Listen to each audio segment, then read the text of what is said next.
Thank you. You approach her. You don't waste your time with pastor. Sorry, sir. I'm not, because you are not Sister Shei. It's not the market. You just approach Sister Shei directly and you sell your. That is what your investor wants to know. That do you know your customer? Do you know your market? Once you can prove to them that, yes, I know my market. I know exactly what they want. That will mean that they will ask you another question. So who is serving Sister Shei currently? I need somebody else. I need somebody else, please. Anybody. Anybody.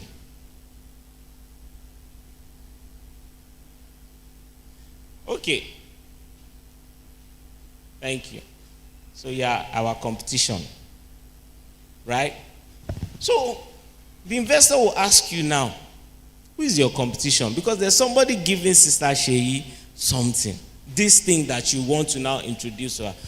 Who is the competition? Now, please come. So, you stand by your competition, right? You must be able to tell your investor that, you see, your competition is somebody. Right? Yes, it might be an organization, but you must treat your competition as a persona. This is my competition, right? Their office is at this place, X and Y, Omowale Omosonu streets, right? This is how many of this, they produce this, right? At this cost. They have been at it for 20 years. Me, I just want to start, right? This is how they sell to Sister Shei. Sister Shei, yes, she's happy with their product. When you are doing because you are comparing yourself with the competition, you need to tell the truth. I had one customer then that he was looking for money. How much? He was in debt, not by his fault.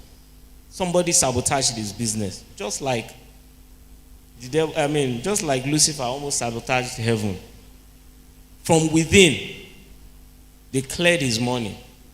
Now, when he was looking for that money, he came to us and he said that, okay, he's looking, it was about 30 million naira. He was going to record. So we did a strategic plan for him, approached, and we, while I was writing the business, the plan for him, and I asked him, how much?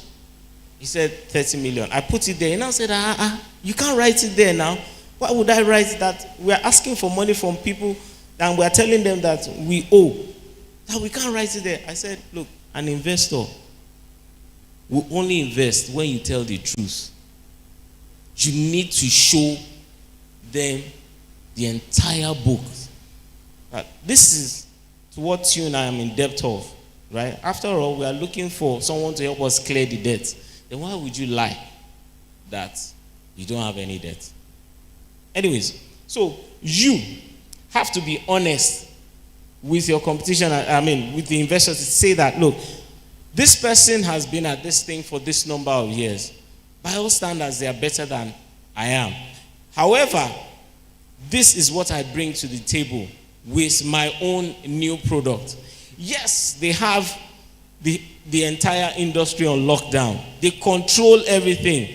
But I believe that this is where the opportunity is. Case in point, how many of you, as I'm looking at you, not a lot of you would have experienced this experience I'm about to share. Lacasera and Gala, who has ever combined it together? You have. When Lacasera came, where was the first place that they attacked? Sir? Yeah, very correct. I dare say, no, I'm sure that you were not at the motor parks. Motor parks go slow. They didn't go to shops and anything. Gala safe. The first time I saw Gala in a shop, I was like, what's wrong with these Gala people? As your Gala expired, I would rather buy, it was just natural. The first place I saw gala was in traffic, right? And that's because they decided to target us traffic-prone people, right? So you combine gala with lacasera, and you are good. And that's how the fame of lacasera, or the lacasera, took the market to the point at which Coke had to respond. Then they now came out with their own plastic bottle. If lacasera had said, Coke exists in the market, but Coke was not serving us. Before lacasera came, what we used to combine gala with was fine yogurt. There was this yogurt, strawberry and chocolate. That fine. A lot of people are nodding. Hallelujah. Amen. But when lacasera came, they entered the market with their lacasera apple, and it was awesome. Now, because Coke was there, lacasera should not have said that. In fact, fast forward to now, who owns lacasera? It's Coca-Cola. Coca-Cola has bought lacasera. Right? Look at lacasera. Next time you buy lacasera, look at lacasera. It's a Coca-Cola company. They write a Coca-Cola company, something. Right? A beautiful exit strategy for whoever started lacasera. They must have paid in the millions for that idea. So, you telling us that, look, there's competition, does not mean that your investor will not invest in you. Doesn't mean that. But the investor needs to understand that, needs to know that you know that there is competition. So I have to order my steps wisely. Let's go back to our market and stand, because the competition can be there. We will do what we have to do. So the next thing is, they will ask you is, okay, so in view of this, what's your strategy? In view of the competition, and there is another factor that you need to consider, the environment. Yes, that's right. That baby was just, yeah. The environment, because you can get your strategy right, but if the environment is hostile, you will get your strategy wrong. Let me give you an example of a hostile environment. Don't take her away now. So, what happened to our law school adventure? When we met the DG of law school, right? It was in Lagos then. Casually met us. Oh, we have a beautiful proposal. We were going to fund that project. We are not asking you, sir, for money. We'll give you everything, sir. He just asked us a simple question after he nodded his head to everything that we said. He said, who sent you? Daddy, who sent us, Ke? I mean, I was a young guy. Under my breath, I was going to say Jesus sent us. But I said, nobody sent us. Now, my boss was sitting beside me. He too was taken aback that nobody sent us. And he looked at us curiously. Nobody sent you. Are you sure nobody sent you? I said, no. Any problem? I said, no, he just wanted to know. Now, who understands who sent you? Thank you, sir. Flesh and blood did not reveal it to you. He was essentially asking us that, who is your political godfather? Who is the one backing you? What authority do you have to present this? Right? So, that's another dimension for businesses. You need to understand that there are forces that will challenge you. So your strategy can be right? But the business environment too. So what are the common forces? Okay, regulations. What are the regulations that govern the production of privilege? Okay? You need to understand that and tell your investor that, okay, we will have to register for this license to produce this. We will have to pay the government this amount. The government likes to do this. We will need to settle. Did I just say settling? I'm sorry. But it's true. For you to establish anything, they are gatekeepers, right? And you have to have a handshake with them, right? That is why the Bible says that if you read the Proverbs 30 woman, what was that? The virtuous woman. Where is her husband? At the gates. He's not a gate man, right? When the Bible says people are at the gates, these are people controlling industries, right? You need to understand that. Look, so take for instance, are you satisfied? How many of you use Nigerian telecoms network? You use MTN, Int'l, whatever you use. No matter how dissatisfied you are still going to use them. True or false? Right. No matter how much you have right now, my brother, if you have $5 billion, or let's even say 50 billion, and you want to enter Nigeria right now and start your own network, would they give him a license? No, that gate has been shut. It has been shut. Right? So there's no investor that you will go to and say that, oh no, I want to open a telecoms network in Nigeria. They're going to look at you and say that, do you understand the laws that govern that business? Okay? So, essentially, your strategy is you saying to your investor, okay, on a daily basis, this is how we are going to operate, given these factors.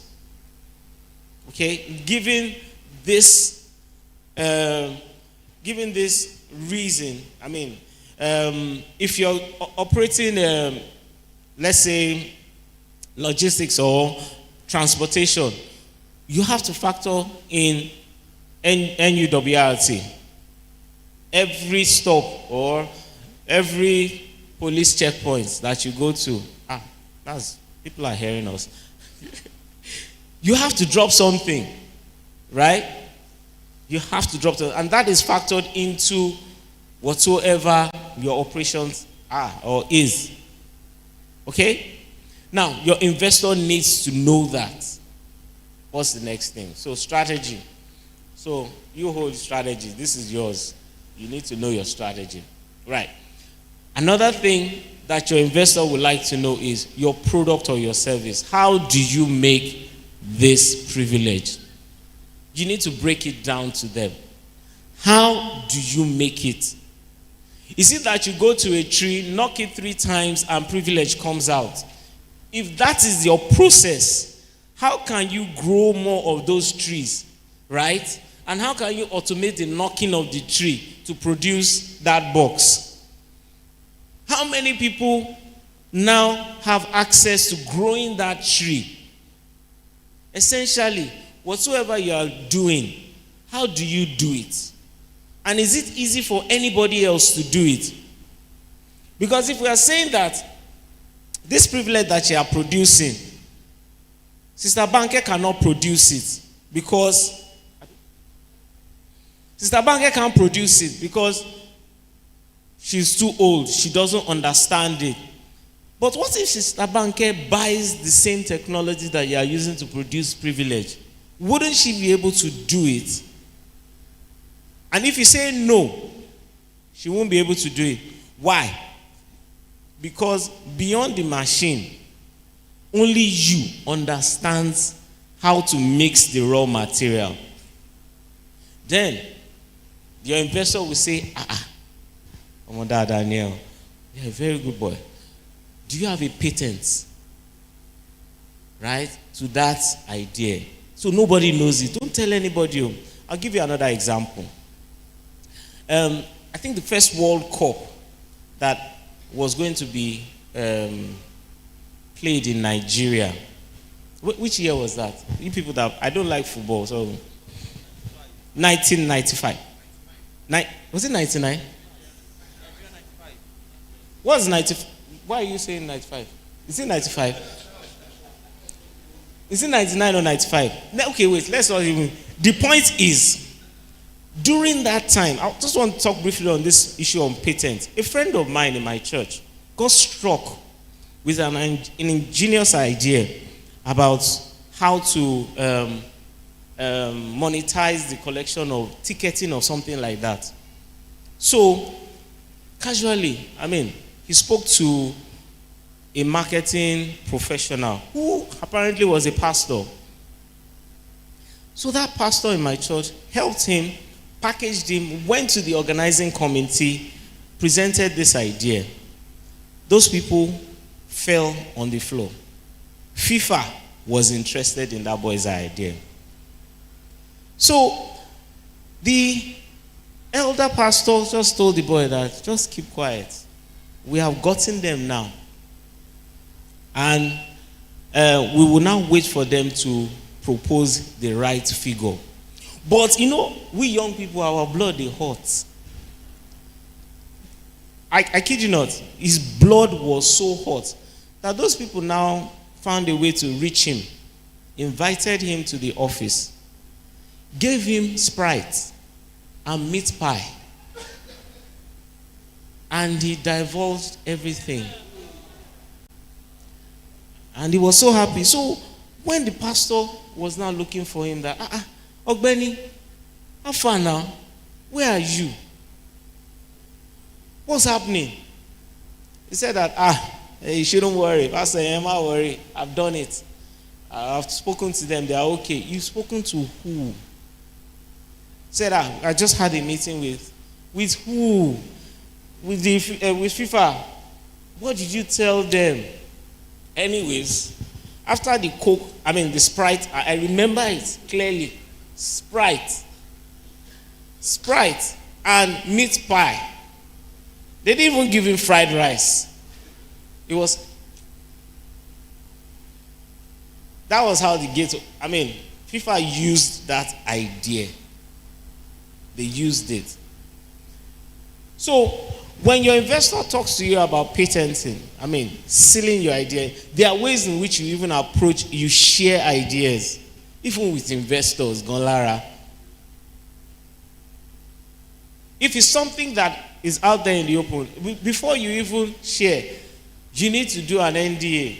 That's a non-disclosure agreement. So that then you need to know who you are sharing your idea with. Anyways, those are just called. Let's just imagine that you are the investor, and we trust you that you will not sell us out. We trust them, Abby. They won't sell us out. We'll pass that point. They are not going to give us Sprite and meat pie. Right. So, you've described your product and service. Okay? Are we satisfied, investors? The next thing that they are going to ask you is your sales and marketing. How are you going to reach Sister Shei? Sister Shei. How are you going to reach her? Now, because you understand her makeup, you understand everything about her. You know that she likes dodo and what? See the investors, they know. They know that you know that she has how many dogs? 3 dogs. So you know about a lot of things about her.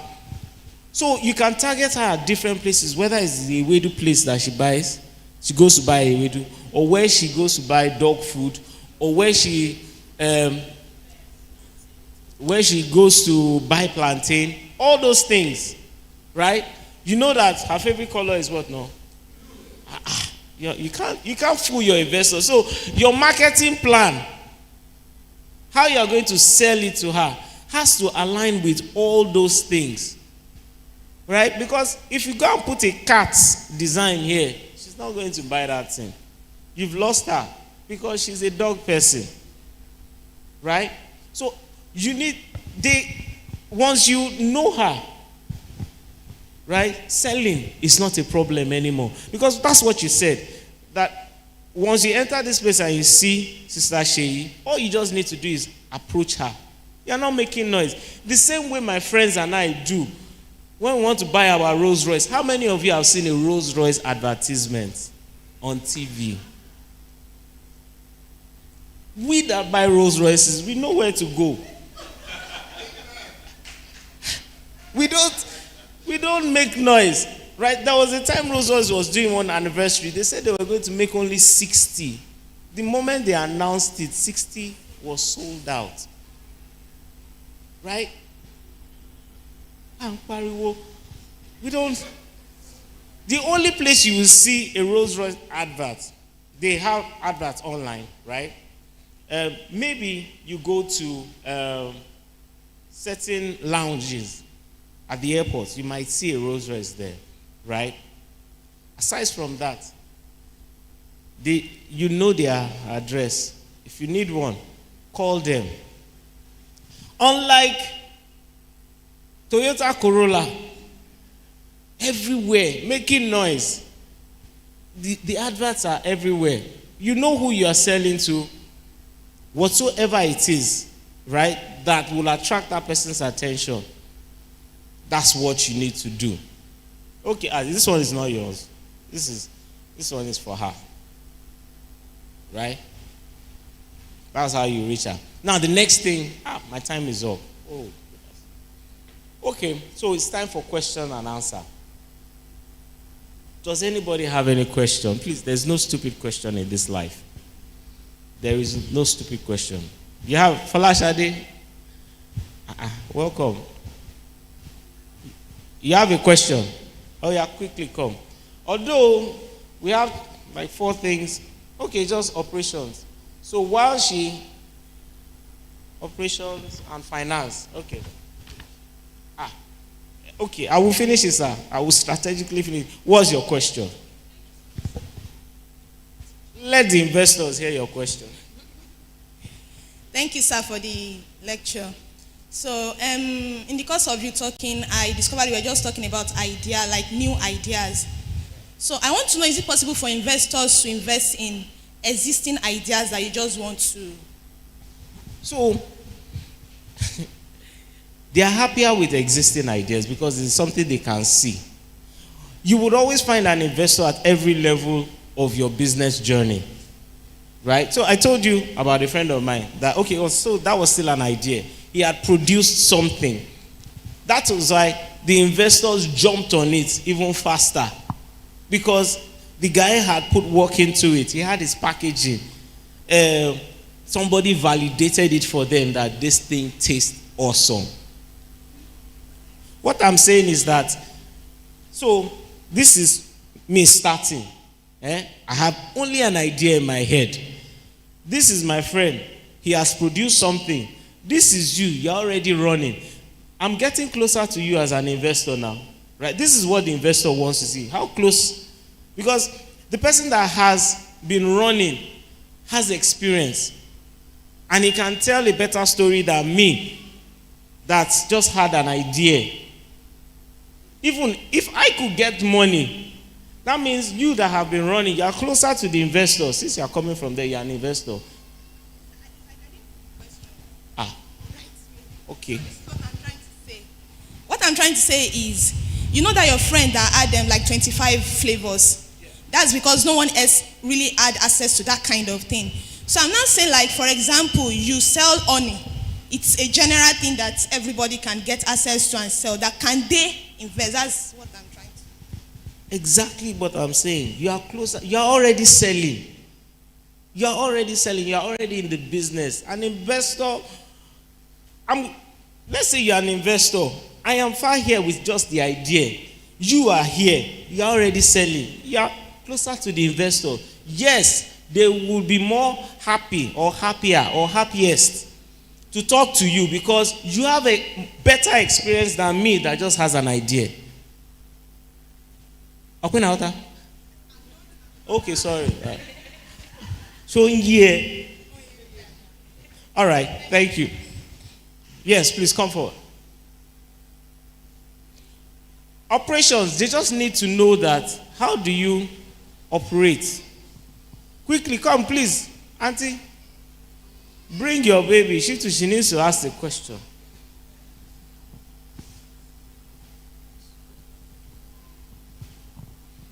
Good afternoon. Good afternoon. I just want to expatiate on her question. I think what she was trying to say is innovation necessary before an investor can invest in your idea? Okay. All right, thank you. I think what investors like the most, the very first thing an investor wants to see is discipline. Discipline first, right? You can be innovative. They love innovations too, right? But the more disciplined you are, the better it is.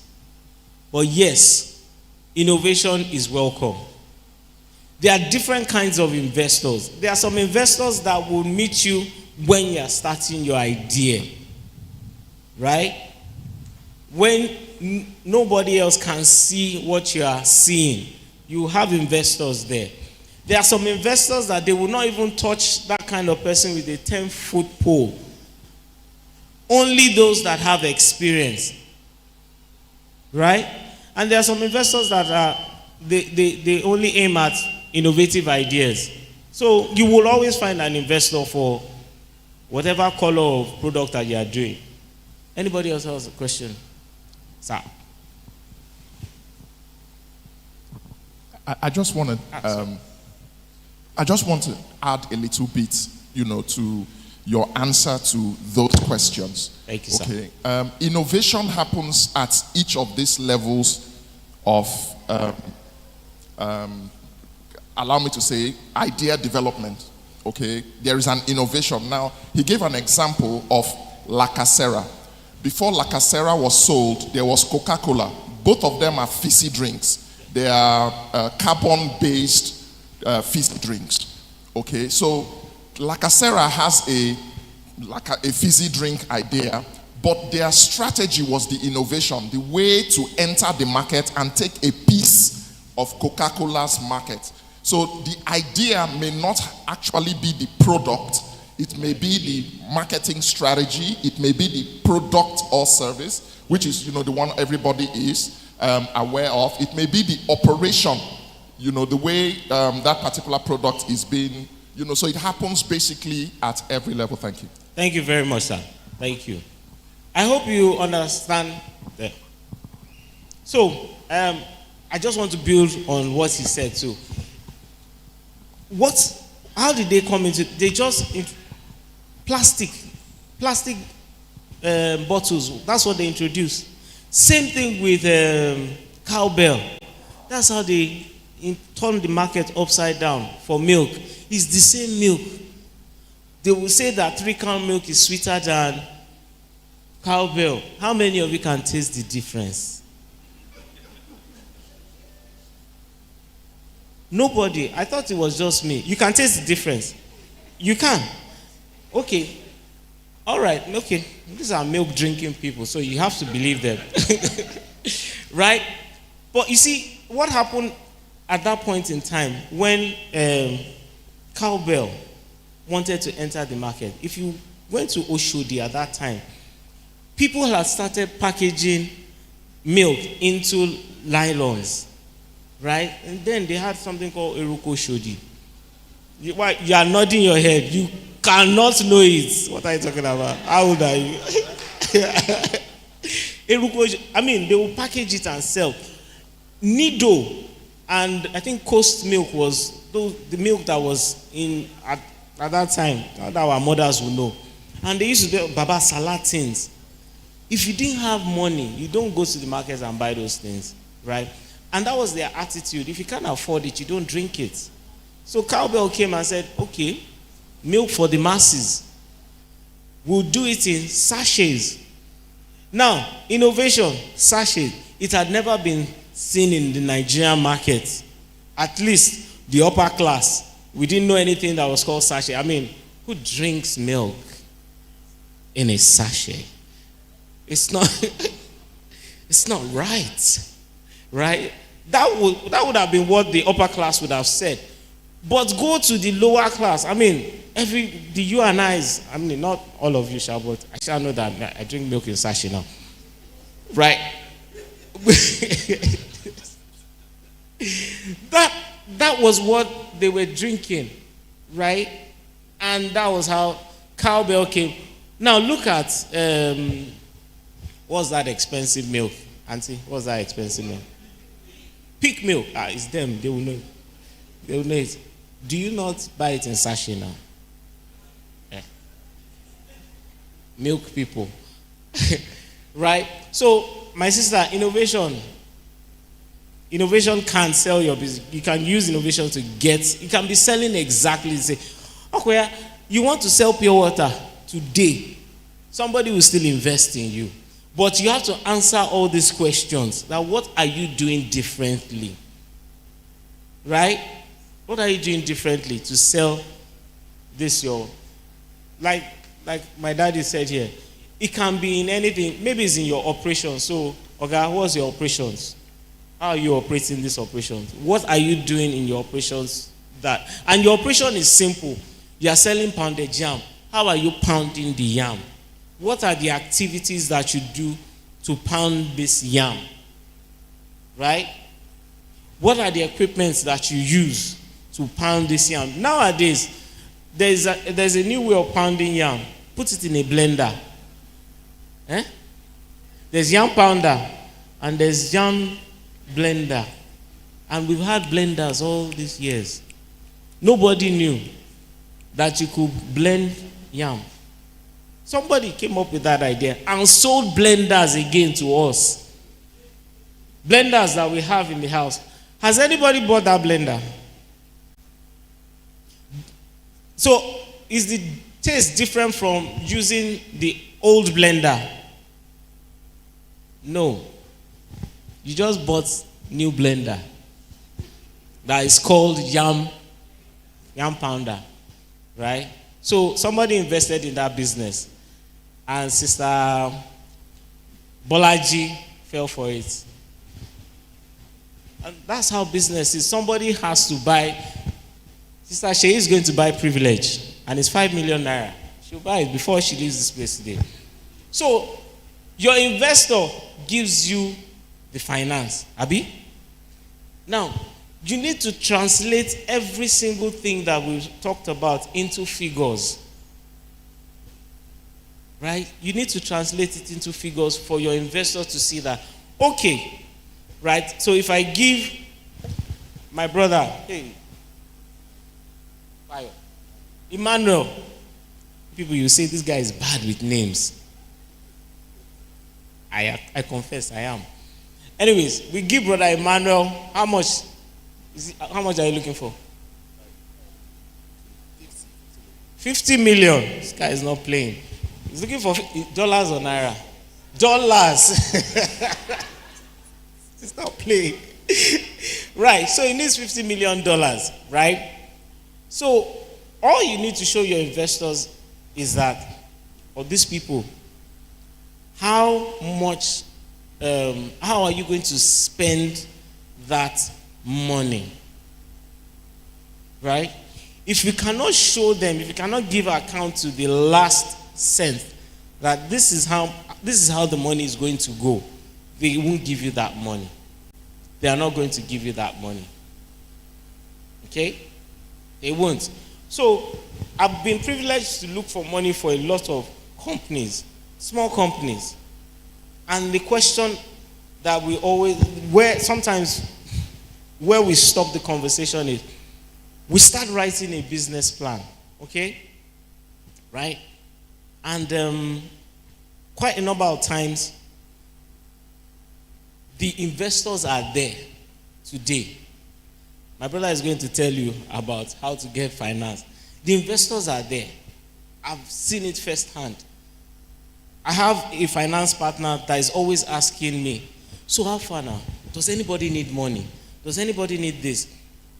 There's one company that is looking for, they want to build an innovation center. Just like you, Emmanuel. By the time we put the business plan together and everything came up to roughly 2 billion naira. We presented it to the investors. They said, no, sorry, we can't invest. I was like, why? He said the least that we can give you is 25 million. That you should bump your project cost has to match up with. So the more money you are looking for, the faster it is for you to get dollars from outside. Why do you think suddenly all these fintech companies, they are getting money anyhow? It's simple. There is money out there. Nigeria has Sister Sheyi, millions of them, that eat dodo and ewedu, and they will buy privilege for 5 million naira. Don't think. Let me speak Yoruba. Don't cut your pounded yam in small. Right? Anything that you want to do, you will find investors. The only thing is that you have to, like the Bible says, right? If God could have established this world with wisdom, systems, you have to go through a system. It has to be through that system. You will not get that money. You will not get that money. Let me even give you a bad example. Okay? Anyone that is going to even perpetrate fraud, the Yahoo, they work hard. Right? There is a system of doing it. If you do not follow the system, you will not get the results. So, anybody cannot just walk up and say, I want to be a Yahoo boy. No. You have to learn the process. That's why there was a guy that opened a school.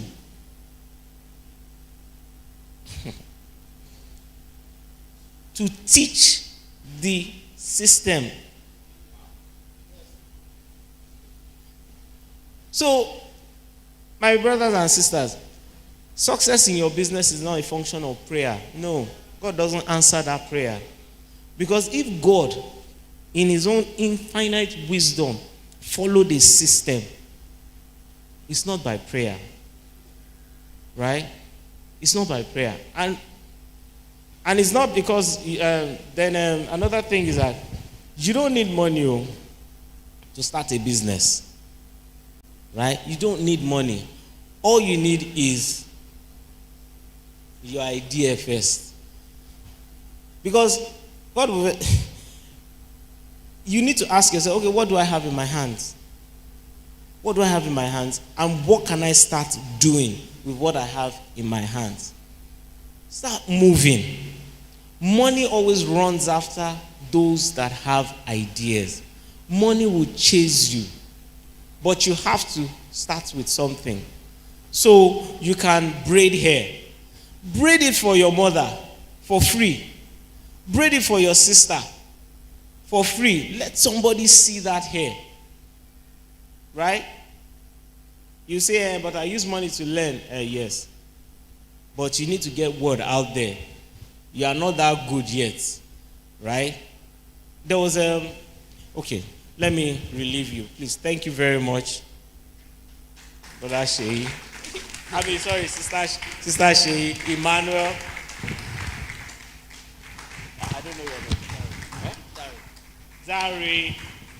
And Sister Banke. Abi? Thank you very much. Please, another round of applause for all of them. Without them, I wouldn't have been able to do this. One last question. Yes, please. We have 13 minutes roughly. And I want...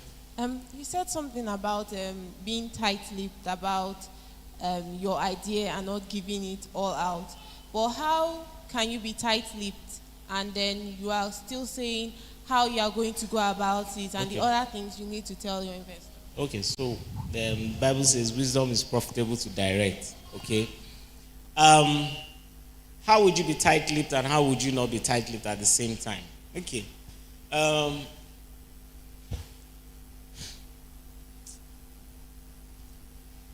English fails me. I'm in your show.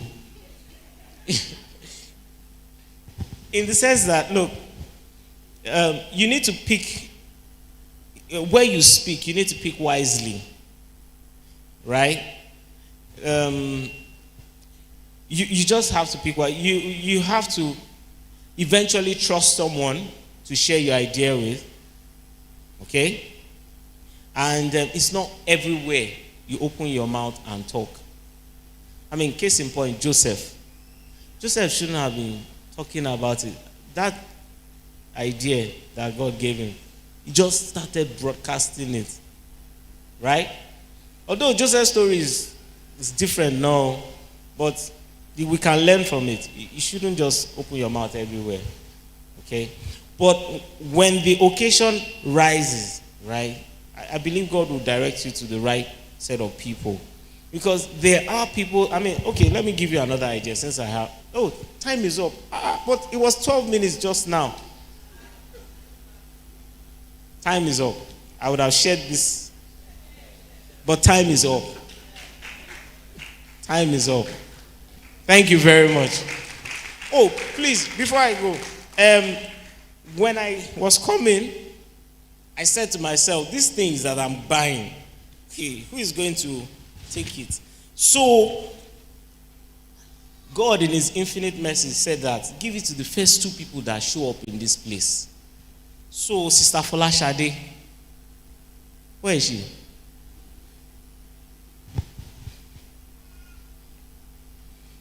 This is for you. Not because she asked the question, no. She was the first person that came. God bless you. There's always a reward for you. Then, Mommy was the second person that came. Thank you very much. She was the second person that entered this place. And she was, Pastor, I'm sorry, sir, that you're blessed. So please, when you're invited to a program, please try and come early. There might just be a Rolls Royce waiting for you. Praise the Lord. Can we give those round of applause? Louder and louder. Did we get value? Are we getting value? Because that's the whole essence of having this meeting. For everybody to get value. Something we can run with that will change our mentality towards business. Hallelujah. Okay, quickly before we call up the next speaker, we want to let you know that there are stands at the back, at the overflow, and you can patronize them. There is Moat Sources, there is Ola Cube, there is honey. They said it's unadulterated. So you know those honeys that you are buying, those ones that are fake. This one is the real thing. So you can go buy from them as well. Then there's Zobo. Zobo drink is also waiting for you there. Then there's garment manufacturing. Those that are making garments, you can also patronize them. So that they don't just come here and go and you don't know what they are all about. You can even get their numbers if you're not ready to buy here. Okay. So now we've been able to learn how to write a business plan. And I want to believe that before our brother leaves today, is it possible for people to get your number or something? So that if we still need more, we can always, because we may not get everything here, but this platform has created an opportunity for us to network and up our game. That's, at least you'll be going out with that. All right. So we've learned how to write a lesson. Sorry, I'm a teacher. A business plan. A business plan. And we've learned some of the strategies that we need to take hold of.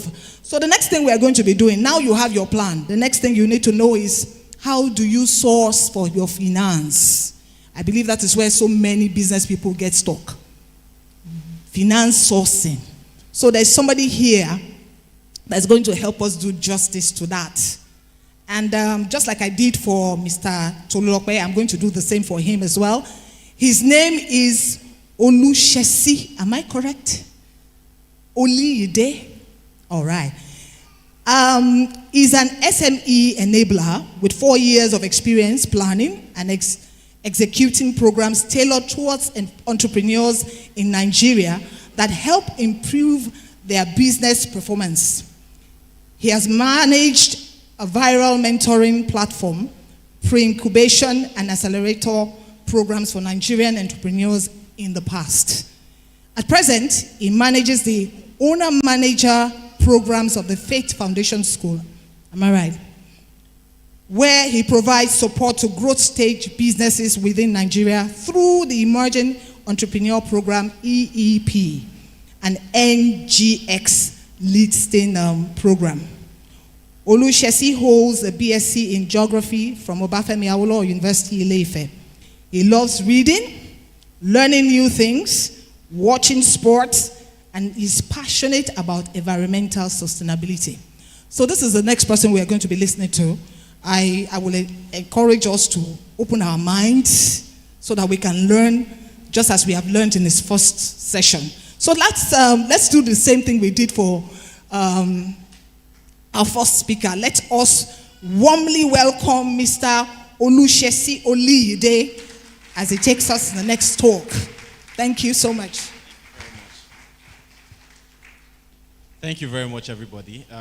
It's really an honor to be here. And first of all, I'd like to say that I myself, I don't run any business because I know what it takes that you people who are in business go through in this Nigerian economy, to be very precise. And I just like to work at the back end to provide the kind of support. So I like to say that business people are the superheroes, while people like me are the tech guys that are the background in all these superhero shows, giving you all the directions and letting you know where the crime is so that you can go and fight them. Yes. So yes, my name is Olushesi, and what I do basically, I provide support to business owners like yourselves who sometimes still trying to ideate their business.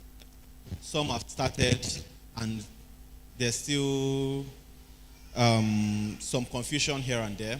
And then there are people who have already started, got into a certain level, but then looking to even grow further. And engaging business people. If I ask 10 people who are business owners, what is the major problem that you have? And 9 out of 10 will say money. Everybody assumes that once you have money, your business is going to grow or it's going to scale. Everything will explode, and then you start competing with Dangote. But then we realize that it's not the truth. Beyond money, there are a number of other things, principles, strategy, and thankfully Tolulokwe has made all my conversation this morning is going to be very easy for me because everything has already been laid. A foundation has been laid for me, and I would just like to ride on that.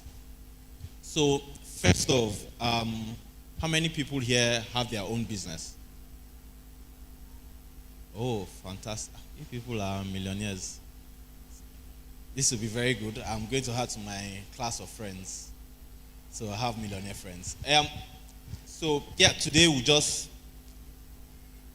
talk about what it takes to access finance. And when you have conversations with a lot of people, yes, everybody wants money. We all want to make that transition from idea to starting up, from starting up to growing and then scaling to be all over the place.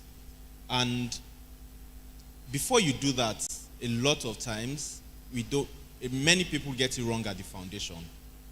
So like Tolu was saying, you have people who are looking for who to provide money to. They are looking for people who have very good businesses, very good ideas. But then when conversations come up about money, everything just stalls. So we have people who also don't prepare themselves for when success comes. Because we all want to be successful. But then, are we prepared for it? And that's where the foundations that you lay would help you. And most of the time, it reflects in your finances.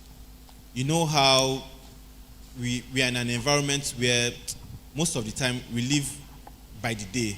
Nobody really thinks, we don't really think too far ahead because anything can happen. We are in a very dynamic environment. You can make a 5-year plan for your business today, and the government introduces a policy that rubbishes everything the next morning. That is part of what we face. But then in the midst of all of that, you still need to have some strategy that is also dynamic, such that when events like that come up, it's easy for you to tweak, and then you can continue going. And a good example is what COVID taught us. You know, I'm sure many people, so many businesses have come up as a result of the pandemic, right? And there are some businesses that had to change their models. So there were businesses, for example, restaurants, who, if you wanted food from them, you just have to walk in. And then now they are willing to bring food to you wherever you are. That's because they realize that if people cannot move around, they have to be able to get to their customers in one way. So you probably don't have to walk into a room to find Sister Shade, right? So you have to go and find Sister Shade where she is. So that's all. That being said, it's just to help us lay a foundation. And so, by the way, I'm not here to give money. So let me just be very clear about that. All right. So I'm not here to give money, but then I'm here to help you better understand what it takes to get the money. It's not that money is not available. And as much as many of us complain that, Nigeria, things are hard, money no day, there are people that are cashing out. People are cashing out every day. And then there are even people looking for there are people who have money and they are looking for where to put this money into. And there's confusion. People who have very good ideas, there's probably very bad track record. Or there's one issue or the other and they are not trustworthy. And building trust, speaking of investors, trust is like the number one seller for you. If your investor can trust you, everything is going to be easy. And that's why being truthful too is very good. I'm happy that he gave the example of the guy who was trying to hide his debts. If you are trying to bring an investor into your business,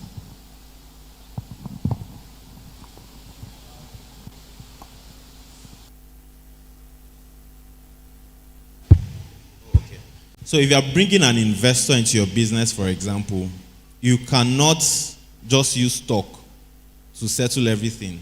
They are going to ask for documents. What are the things that you've been doing? All these things that you said, what does it mean on paper? And if you are not able to defend it, or if you are not able to produce it, that's the end of the conversation. And to be honest, amongst the investors, there's a network.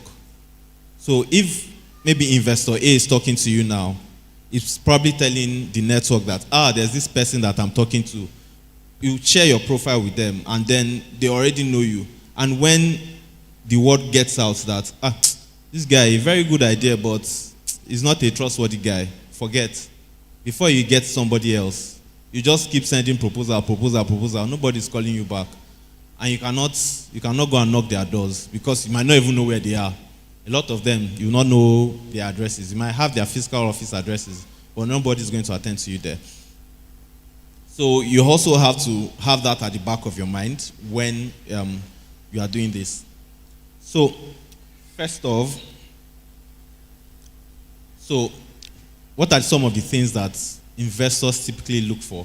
Everybody is looking for investor BJ. I hope I'm right. I know that there was a time that was a very popular name on social media.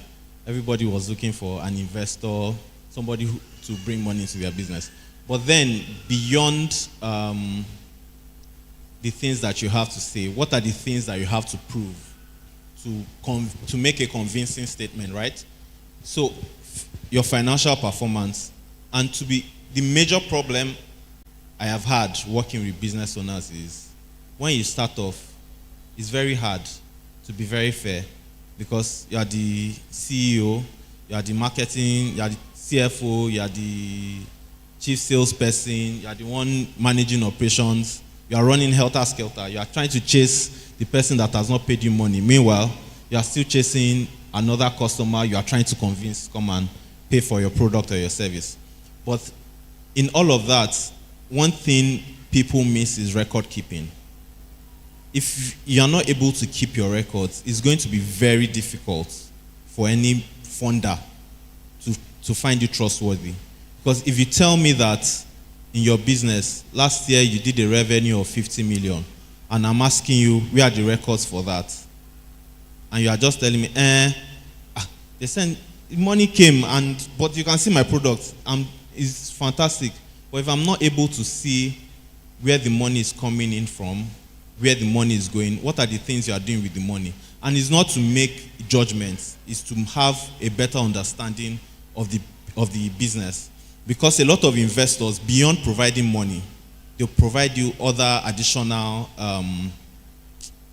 benefits. So, and it could be in case of maybe market access. So you have an investor who is willing to give you money. So a very good example was the guy who was going to get $20 million to start planting corn in Nigeria and then spread across Africa. All he just have to do is make sure that he plants the corn and is harvested. I'm sure the investor will work out how the corn that is harvested is going to get to the market.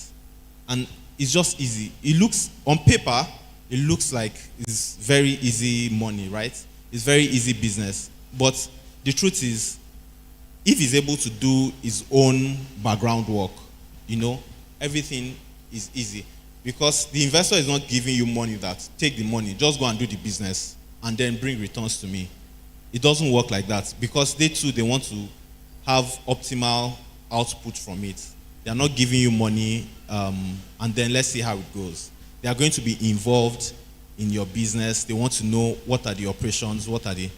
So at the point of having conversations with them, then you now have to know your numbers. Do you even know your numbers?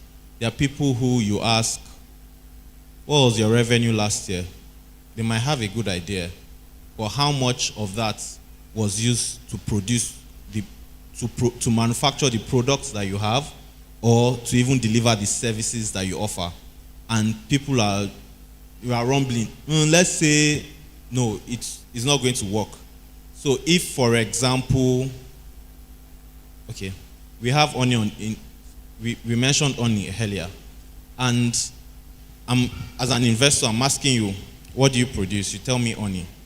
And aside all the value proposition that you have regarding the onion, about how it is unadulterated and all the other fantastic things about it, if I ask you, what is the cost of production of 1 liter bottle of honey?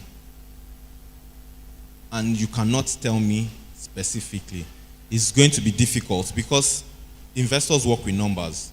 So if you tell me that it costs 300 naira to produce 1 bottle of honey, and that's looking at the cost of the bottle when you buy it, or if you have to produce the bottle yourself, and all the entire process that involves from harvesting the, what do they call that thing that's honey?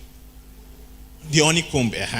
So the entire process of getting the honey from the comb and everything to produce just 1 bottle, if you know the figure, then it's easy for an investor to do multiplication or all of the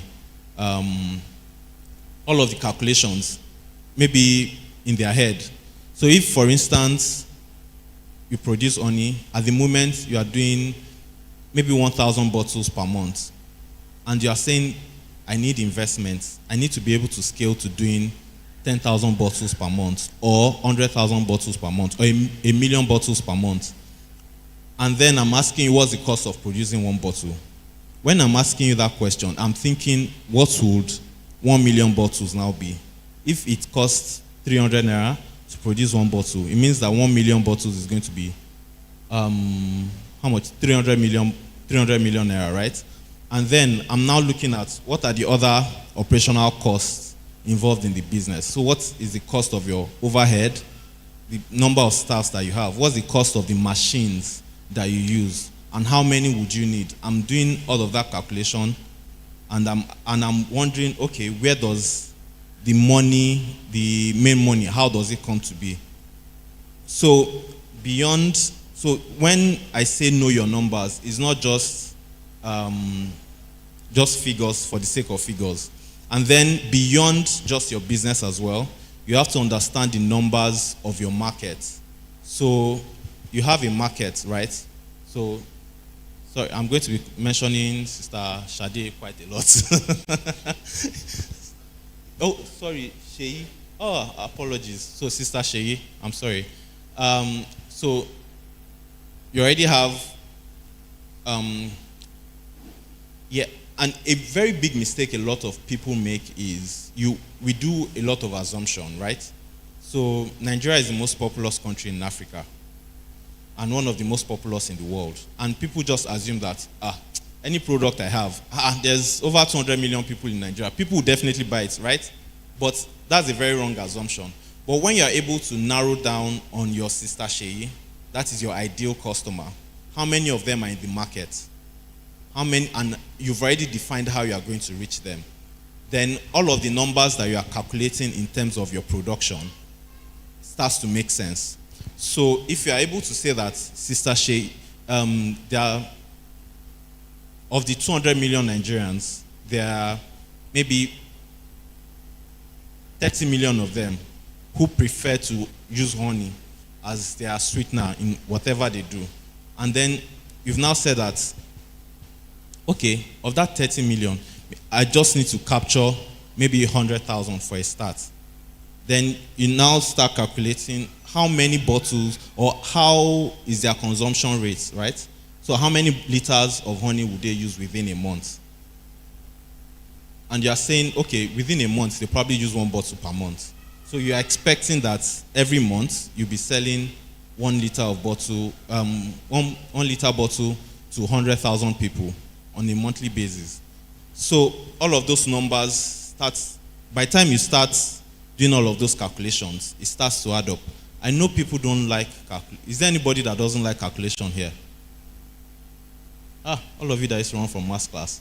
Well, I didn't particularly like calculations, but if it's beyond board maths, I don't like it. But within the scope of board maths, I'm very comfortable with calculations. So you have to understand what all of these things are, and then even know what they mean and how they will affect the business in itself. So you are not just running on assumptions. And it starts with keeping your records, let me just say. So if you make sales and then you are recording it, you are making purchases, because you have to be doing whatever you do. You can't just be collecting money. You also have to be incurring costs in your business. So you are recording the costs. You are recording those costs that you're incurring in the business. You are also recording the ones that you are selling out and all the money that is coming in. So all of the process, your inventory, your finances, everything, you need to keep them as diligently as possible. I know it can be very difficult, but it's the foundation for all of this. Because you don't have to be an accountant to understand everything. You can just have all the records, and maybe if you have an accountant as a friend, you know, like somebody was offered Sprite and meat pie for their idea. You can offer your friend that is an accountant very nice fried rice with probably cold Sprite or Coke. So you are better than that person. So with that, you can just, okay, come, I'll give you food. Just let me look at these things that I've recorded and just help me put them in order. So those are some of the things you can explore. So that, because like Tolu has said, the more experience you've had in business, the happier investors are to have conversations with you, because there's track record. When they are asking you how many do you sell per month, you are not giving me the idea, or you are not giving me the assumptions based on your idea. You are actually giving me figures of, okay, in 2020, this is how many I sold. In 2021, this is how many I sold. This is the percentage of maybe increase or reduction in it. And then you can defend what are the factors that influence the increase or the decrease.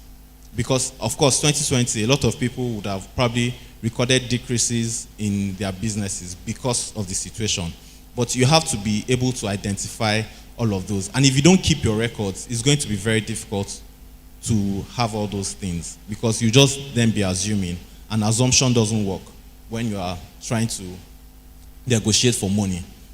And there's something else I just wanted to say. I was talking of, okay, yes, so, and thankfully now, yes, there are tools that can help you with record keeping for businesses. I know, well, I don't mean to do free adverts, but I know, having conversations with business owners, there's one called Keeper, Kipa, and a lot of people have mentioned to me that, oh, it helps. Just, on a daily basis, you just put your records. So it might be at the end of the day. It might be a task you have to set for yourself to do at the end of every day, that today, this is how much money came into the business. This is how much went out. And it just makes everything, computation now becomes very easy at the end of the day. And another problem, another stumbling block that I've also had is, you might be keeping your records, but then, is your business finance separate from your own personal finance? So that one is usually a headache. There are sometimes, if I ask, do you pay yourself? How many of us pay ourselves salaries? I didn't see as many hands as I saw the other time. So some of you are just taking your business money as your money, and you still want other people to bring money to that.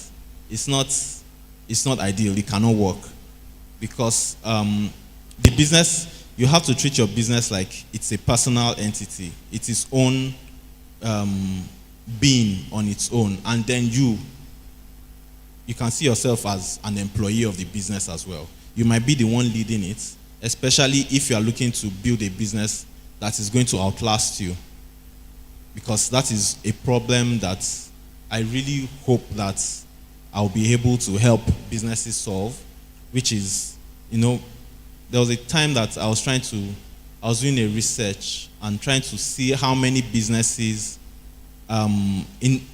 indigenous Nigerian businesses that have been existing for more than 60 years, at least those that were running as at the time of independence, and there were very few. They were not up to 10. That's how bad it is. And then there are some of these businesses that they were really big when they were, but then because there was no separation of entity between who the owner was and the business itself, everything just, maybe when the owner passes away, the business just goes down. Nobody understands a number of things about this business. And that is also why it's also important to document all of these things. So there are businesses that are based on ideas, but those ingredients, all those secret ingredients that makes the product special is only known to the owner. It's going to be a stumbling block, so to say, and it's going to limit the scalability of the business. So, of all that being said, I hope that if you are not paying yourself salaries, you start paying. If you cannot start from the end of this month, start from June. And when I say pay yourself salaries, I don't mean that your business might not be able to afford to pay you at the moment, but then keep it in record that if, for instance, you are supposed to pay yourself salary of 250,000 naira per month, but you can see the numbers the business is doing, the business cannot pay you. You can pay yourself 50,000 naira this month, but then it's recorded that the business is still owing you 200,000 naira as part of your salary for May of 2022.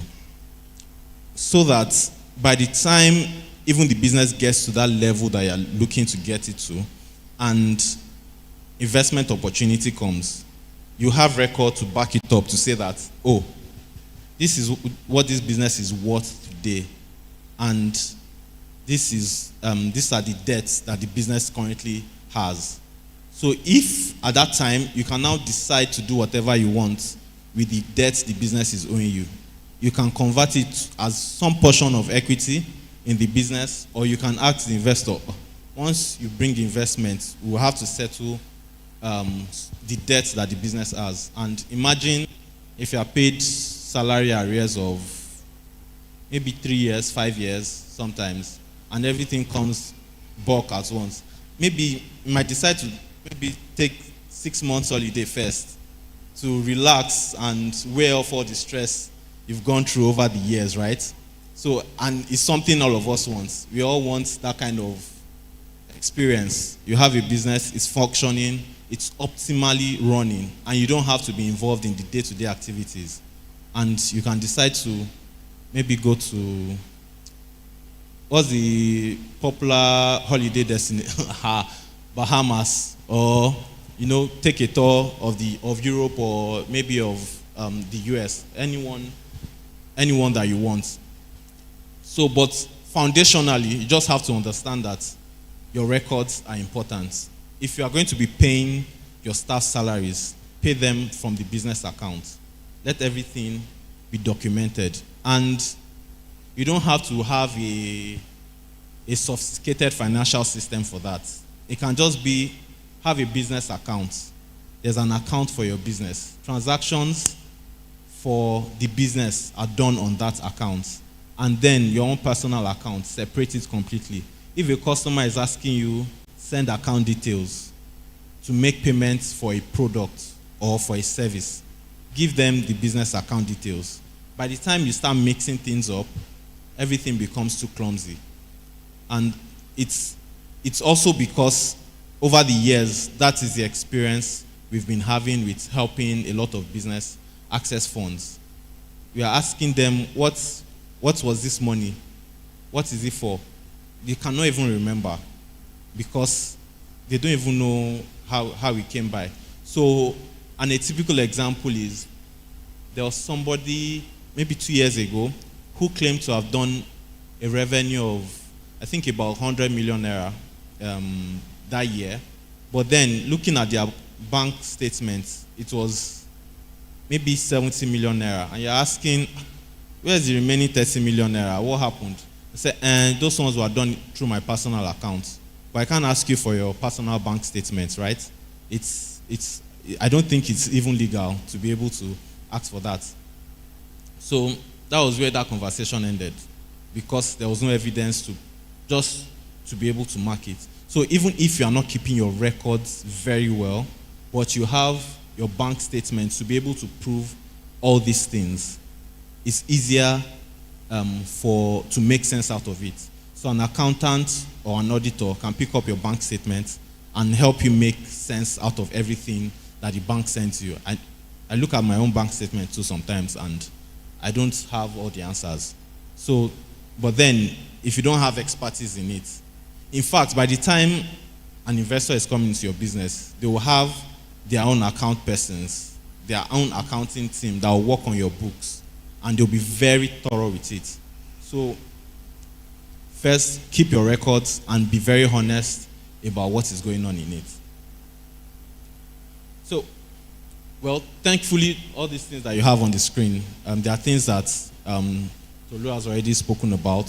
So I don't think there's need for us to dwell on it, but just understand all of these things. Understand your market, understand your customer, have very clear business model and your strategy for delivering what you are offering.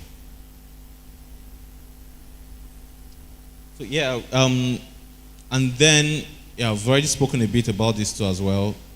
The major challenges a lot of people have: there's no records to prove what you've been doing.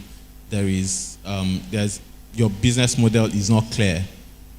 Someone wants to bring in money into your business, but even you cannot prove that you understand this thing in and out. So it's not just understanding your own product. You have to understand the market that you're supposed to sell it to. And you have to understand it to the scale you want to get to. So if, for instance, you are still operational, maybe within Ibadan, for example, and you are looking to expand to the whole of Nigeria, do you know the Nigerian market? Do you know all of the different variables that come to play in all these other parts of the country that you want to expand to? So those are the dynamics you have to properly understand. It doesn't mean, well, you have to be like a renowned scholar, if I'm to put it like that, in your own business to be able to get to that point. So now just talking to now help us understand the typical types of finance available. Many of us might already know, but at the end of the day, it's just to understand the differences and then how to approach them. So the first one is, I'm sure everybody who has started a business would have started out with this, whether your own personal savings or savings from friends, family, and sometimes they call, so there's a term they say, friends, family, and fools. But it's not to say that those people are foolish. But then, you know how you just give some things out, not in the expectation of a return, but those are the kind of people that's usually the source for businesses to start out.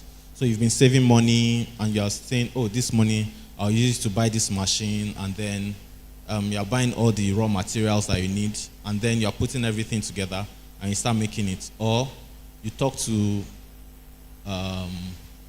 your daddy or your mommy, there's some gratuity money that just came in after retirement, and you're asking them, what do you want to use this money to do? I have this business idea, or would you back it up? Yeah, for some people, I think Amazon started like that. Jeff Bezos used his, I think it's dad's retirement savings or something to start it off and see where it is today. And then you have people who just, this guy is a very sharp person, very brilliant, very hardworking. And then you tell them about your business idea and they just say, okay, yeah, take this, go and use it to start the business. Just out of support, right? So, and this one is very simple. You don't need plenty English or plenty grammar you don't need to start all those things that we went through. Market, strategy, all of those things. You don't necessarily need them. They are just coming out of the heart, right? So that is why they are called fools, because they don't ask you all those questions. What do you want to use it for? Maybe they will ask you that. But they are not asking you what's the size of the market, how do you plan to set up operations and all of that. So it's simply straightforward. Then we have the fund class referred to as grants. So these ones, they are free money. Well, not free. It's just the way we say salvation is free, right? But then, exactly. So that is what grants is like. And this is usually the most tedious fund to get, because the person providing you is not expecting any return. They are giving you the money, but they are not going to give you the money free. Oh, just come. I'm dashing money. No, it's not giveaway. You have to be able to prove beyond reasonable doubt why you should get the money. And the reason why I say it is one of the most difficult is that it's very competitive. So what you are doing that you think is unique, there are a million other people who are doing the same thing. And you have to be able to prove to them that your own is the next big thing. And then they also, because they are not expecting any returns, usually they are looking at it from an angle of impact. And another reason why it's difficult is it is usually selective. is not usually open to just anybody. So it could be you have to be solving a particular social problem that also makes a good business case. I'm trying to think of a very good example. Okay, yes, a good example is making packaging materials out of recyclable products. Something that is environmentally friendly. If we are familiar with what's going on in international news, there's a lot of work about net zero, going green energy and all of that. So if you are providing something within that space, there's usually money in that kind of space for people to be able to make products and then scale to a larger level. And because it is free, there's a lot of monitoring. So if, for instance, the grant is $20,000, you would not get the $20,000 at once. They probably will give you $2,000 first. Let's see what you are doing with it. And that is where accountability comes in. All those your records, are you keeping them? Can you tell these people, okay, they'll give you $2,000 and they expect, they'll set goals for you to meet up, maybe 3 months, 6 months, and then after you've done that, you can come back and collect another $5,000. And then you do the same thing over until you complete that cycle. And when you are done, if you even want to now go to investors later, you can show them that track record that I have done this with this money that I've received in the past, and this is the result. And the person, okay, very good. This person is a straightforward person. You understand this thing, and he also is able to provide all of the necessary evidence. So, well, loans, debts, whichever one you prefer to call it, this is very typical. Is you need money, I borrow you. Alpha, when you are paying back, there's going to be some interest on it, because it means that my money is coming to work in your business. So when it's coming back, it should come with some tiny babies, in form of interest. So, and it's very typical. I know that this in our environment can be really challenging, because most of the time, the kind of interest rates that we have are not business friendly, right? You are still starting out on a very small scale, and then you are taking a loan and they're asking you for 15% interest. That's even a good one per annum. And you're wondering, how much am I making from this business that I'll now give you this interest? What is going to remain? And it looks like you are just scrabbling for survival. But as much as possible, so for instance, we usually do not recommend, I won't say do not recommend, but except you are able to make a case that getting a commercial loan, especially from commercial banks, because their rates can be really crazy, except you are able to make a strong case that the profit margin at the end of the day, even including all the risk involved, it still makes financial sense. I'll say go for it. But you have to be able to even understand your numbers. So if you understand your numbers very clearly and they are telling you 15% interest, you already know at the back of your mind that the thing that you need this money for, if you implement it, you already know the profit you are supposed to expect and what it is. If you take out 15% from that, could make sense. You can then consider other options. So you have to, but by the time you understand your numbers, all of these things, the decision-making process is a whole lot easier for you. So, and they are different. I think this one is like the most common. And then you now have all these small loan providers coming up now that even their own interest rates is like arm robber kind of level. Because I don't understand why a business that is struggling to survive, because some of them take interest as high as over 10% per month. Per month. How much are you making on a small scale? And they are small money. how much are you making on that scale that you want to be able to repay? But if it makes sense for you, you have to be able to also understand your own business very well to be able to say that, oh, if I take this, although it's not the best, but I can do with it for now. And when you're accessing funds, another thing I also tell people is don't be too desperate. Because desperation is like the number one factor that makes people make all these very bad finance decisions. Because when you are too desperate, it means that there is something. And, well, maybe we'll not be able to go into details of all of that.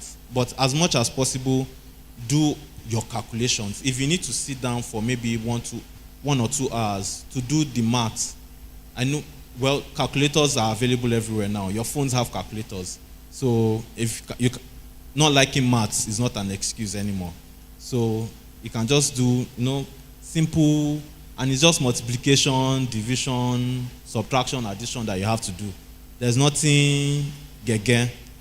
So so he's a mathematician. You know all those things that used to make us run from maths. So that's talking about debt.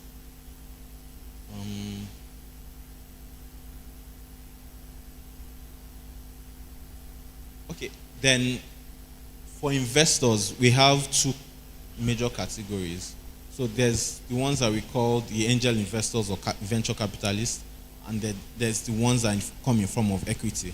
But for the first angel investors, they are usually high net worth individuals. So these are people that they have money, but then they are wondering, what can this money do for me? Instead of money just sitting in the bank. And many of you know how sad saving in banks can be.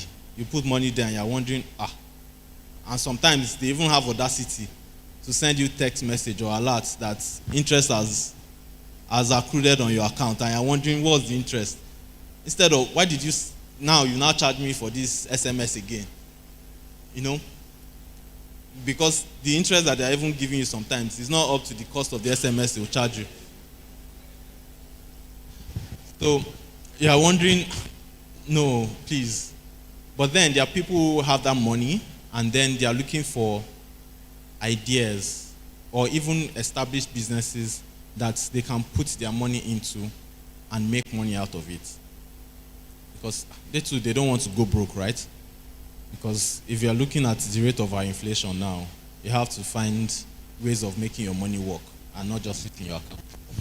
And sometimes they come together to form like a network. So for instance, we have the Lagos Angel Network, and they're just a group of individuals, but they will not come and meet you directly, or you might not be able to meet them directly because they are not giving you money from their pockets or transferring money from their bank accounts. There's a system that they have set in place to provide that. So some of them, they might have financial managers.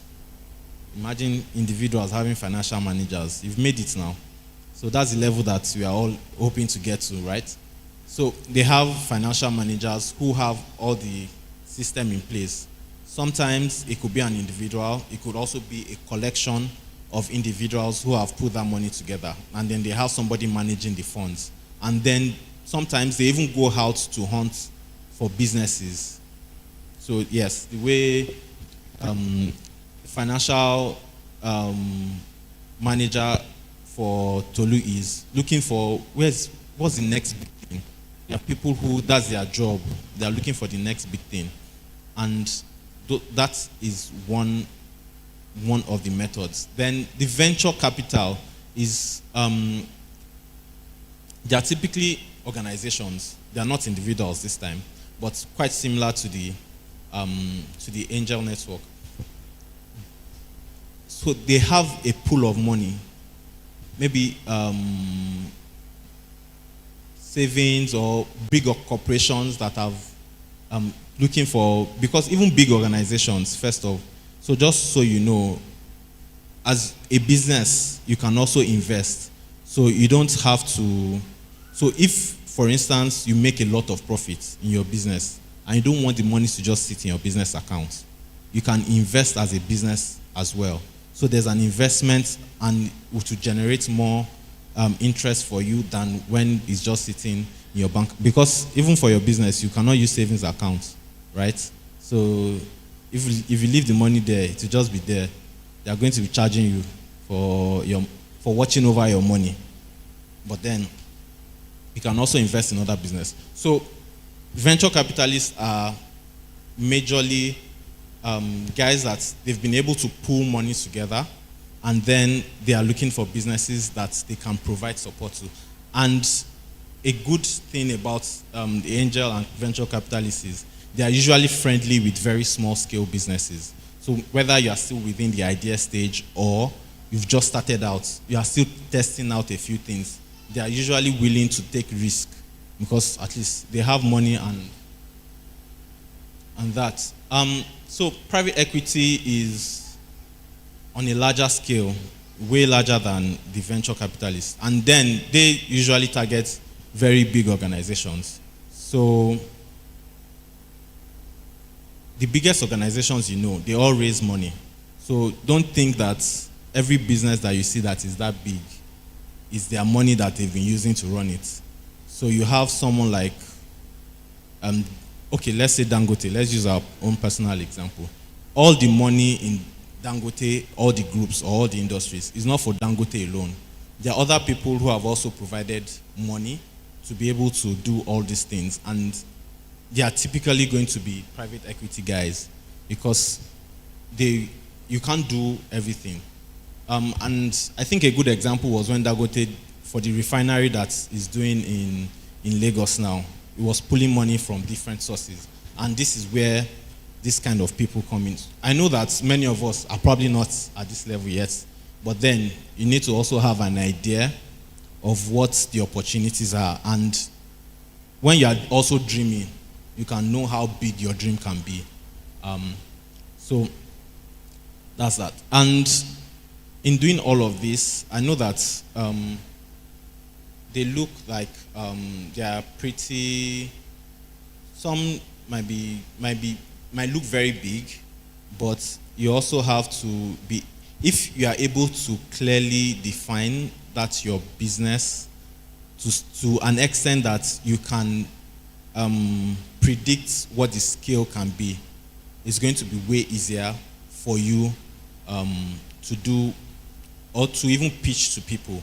So, for instance, the person that was offered $25 million is a lot of money. And that is part of the problem that we face when trying to help people raise money.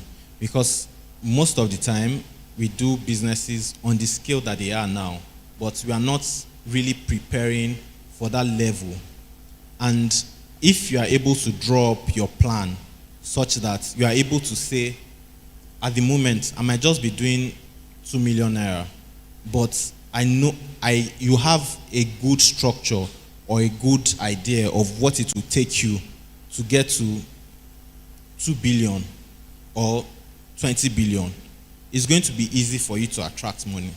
Because, to be honest, getting money is not as difficult as it looks, but it's doing the work required that is the difficult part. And many people either don't want to do it or don't even know that they need to do it. So I am here as an apostle to tell you that these are the things that you need to do. So first off, keep your records if you have not been keeping them, and secondly, ensure that you separate your finances. Don't mix your personal finance with your business finance, and with that, it's easy to build when it comes up. Because you know what they say? They say money is the root of evil, right? I don't believe that it's money gone, but it's the person's greed for money. But you know that money has influencing power. So be very, very deliberate with how you structure money in your organization for yourself and for the business. So that is my very short gospel. Thank you very much. Any questions?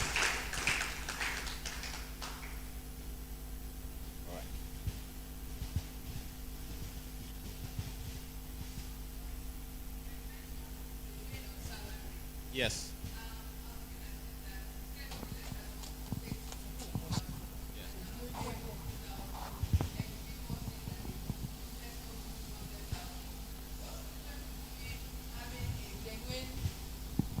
What's the difference between having a genuine estimate of your value now? Because just like we have different businesses, if you're working in a particular school, you know your salary will be different working in a different kind of school depending on the kind of your market. So how do you now decide, okay, this is what I'm worth and I pay myself this, and you're not being extravagant or being ridiculous with the amounts, and you're not cheating yourself either? All right. So first of all, I would like to believe that if you are going to, you will probably have, there are going to be other people working for you and you are paying them salaries. So there's a way you determine how much you are paying those guys, right?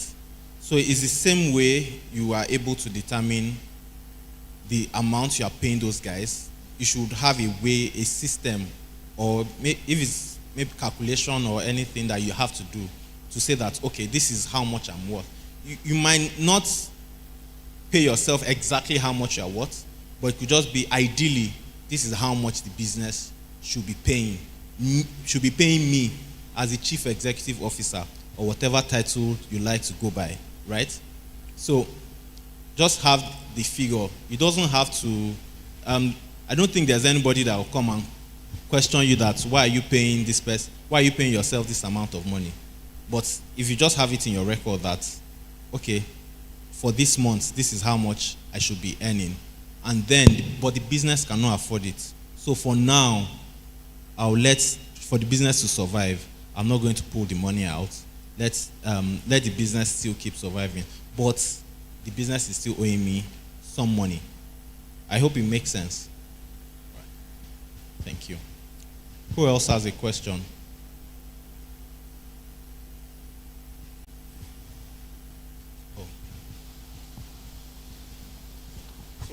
I just wanted to buttress what you're saying about paying yourself with an experience that I had. You know, if you remember some of the stories I was trying to share, when we went to Ayetoro, that was the location of the place we wanted to set up the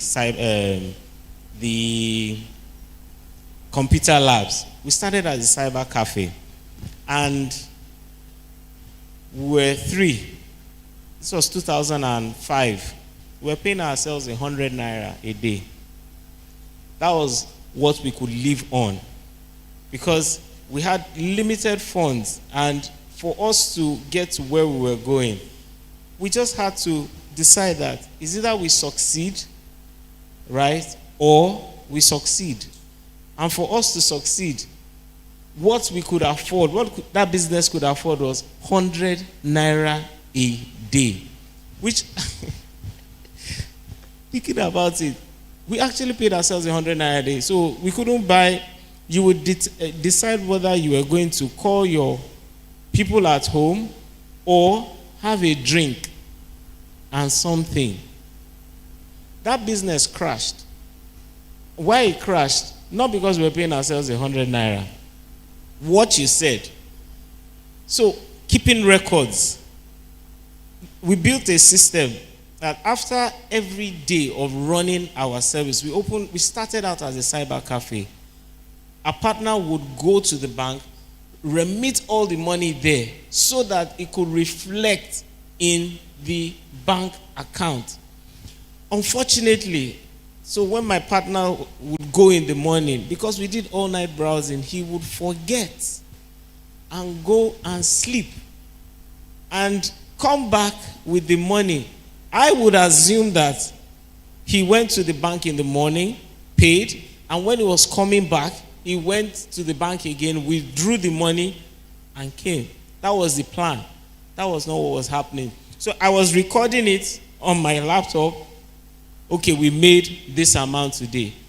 When we now got to the bank, at the set amount of time that, okay, bank was a certain bank, let me not call their name, that, okay, this is our record. I had the records written down.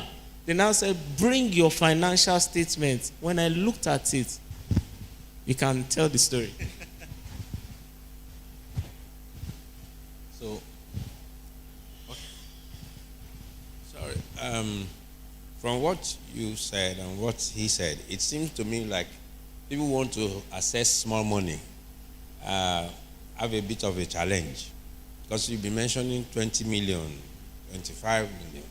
What about people who are just startups and want to just access 2 million, 200,000? What?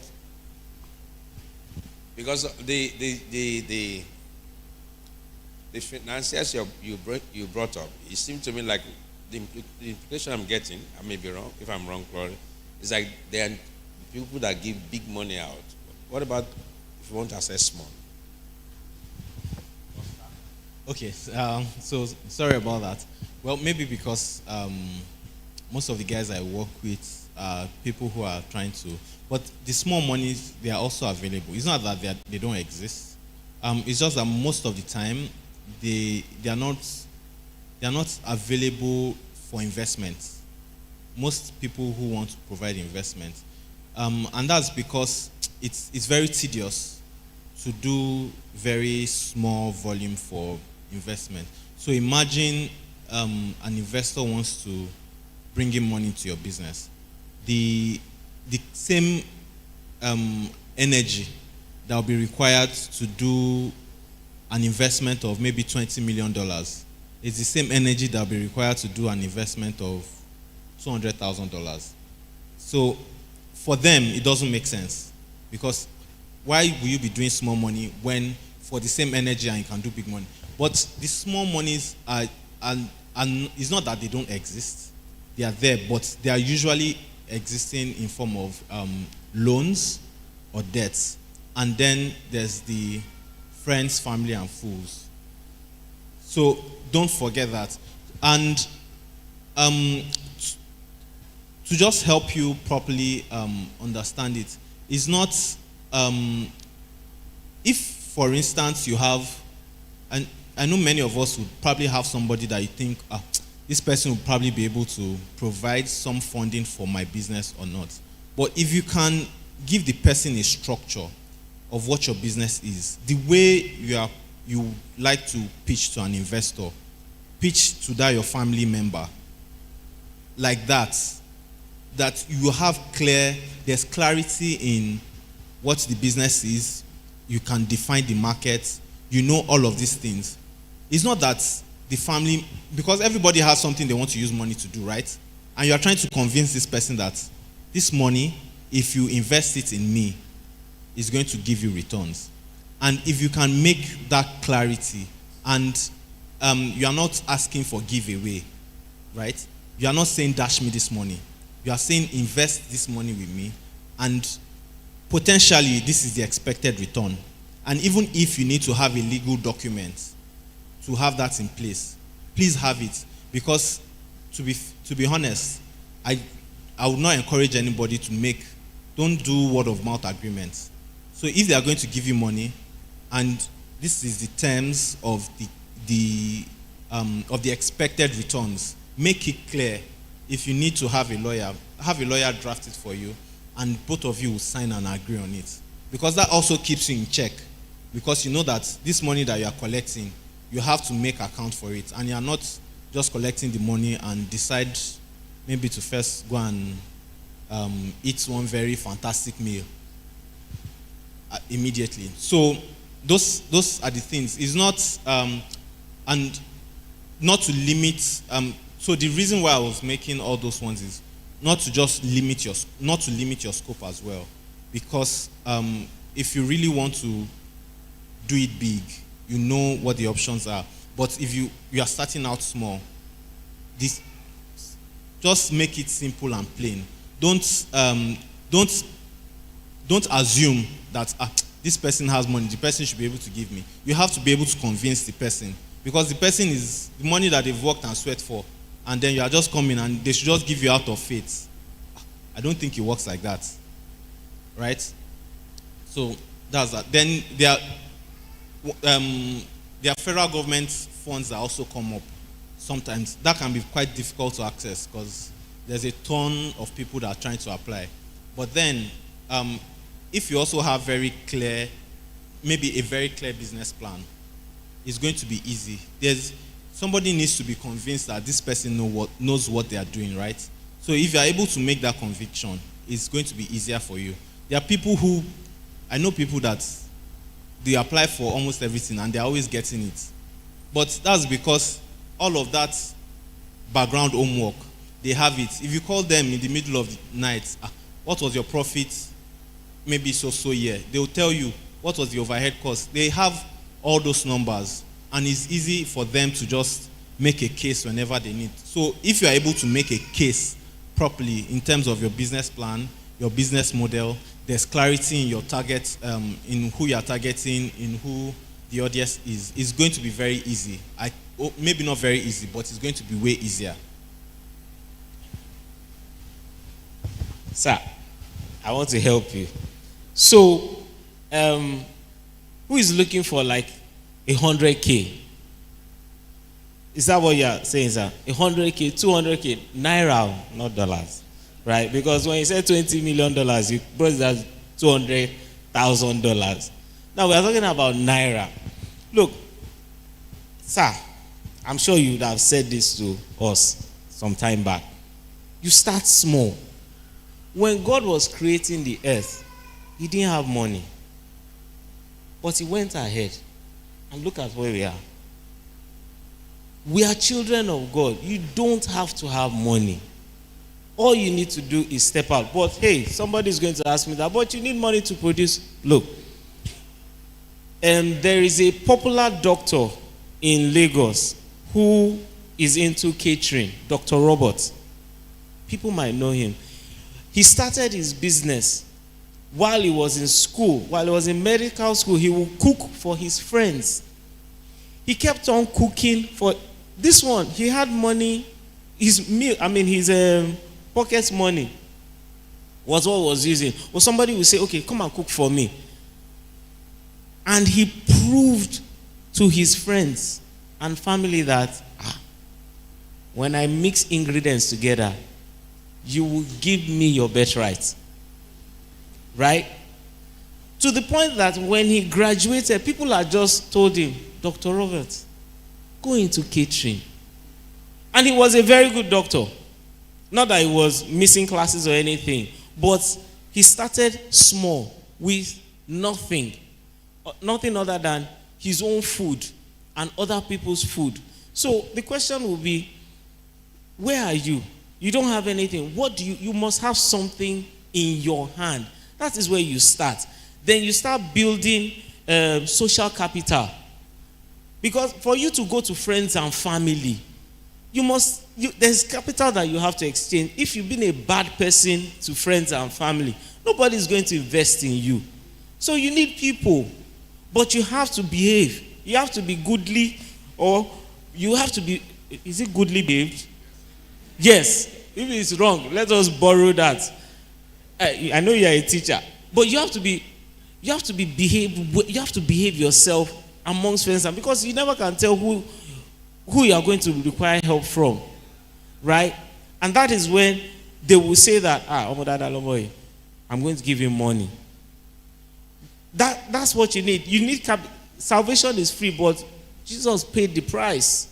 Somebody has to pay the price. You too have to pay the price when you don't have anything. You have to have shown people that, look, with nothing that I have, I can produce something. There was a guy I mentored. If you Google him, Amos Wares. When he started sewing, he started as a tailor, sewing for everybody. Then he now said he wanted to start sewing for rich people. Right? I said, okay, no problem. I did not give him money.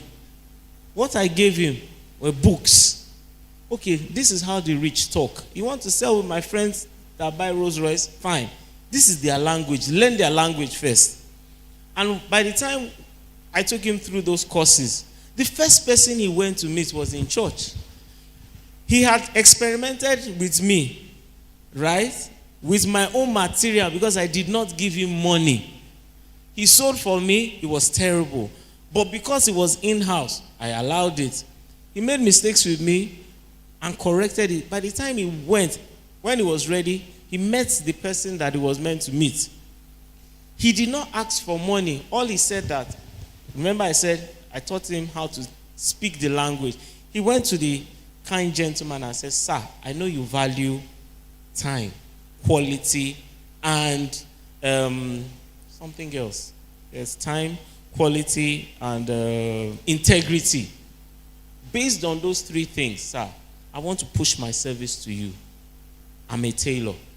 Try me." The man did not ask him how much.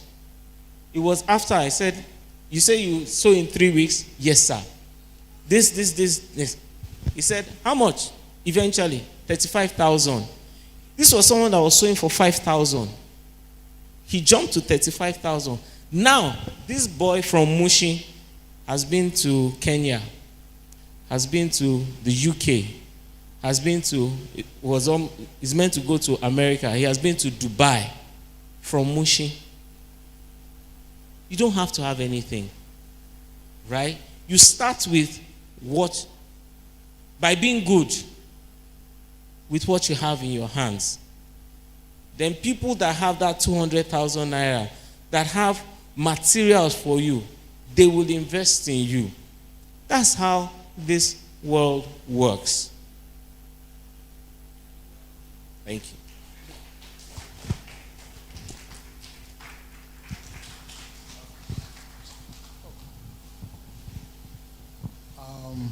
I just thank God for these 2 sessions. They have been very wonderful sessions. And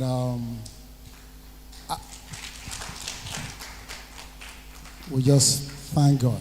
And we thank you guys, for coming in to be the apostles of business and finances. Mr. Tolu made a statement when he was closing. And I want to clarify that statement. Everything that has been said so far here this morning is based on God's principle. It's based on the scriptures. Whatever you have said here today is born out of the scriptures. But you made a statement which I want us to clarify or correct. You said it's not about prayers. All these things that you have said, it suit my belly. Amen. It gets, hold it. Now, I want to summarize what you have said, what he has said, with a scripture. That is 1 Corinthians 3 verse 6. It says, Paul plants, Apollo waters. Is God that gives an increase. We are children of the Most High God. Now, what we have been doing is to put God in a compartment called church. And we go into the marketplace empty of God. You have admitted that the environment out there, very, very harsh. They are not friendly in this nation. You need God.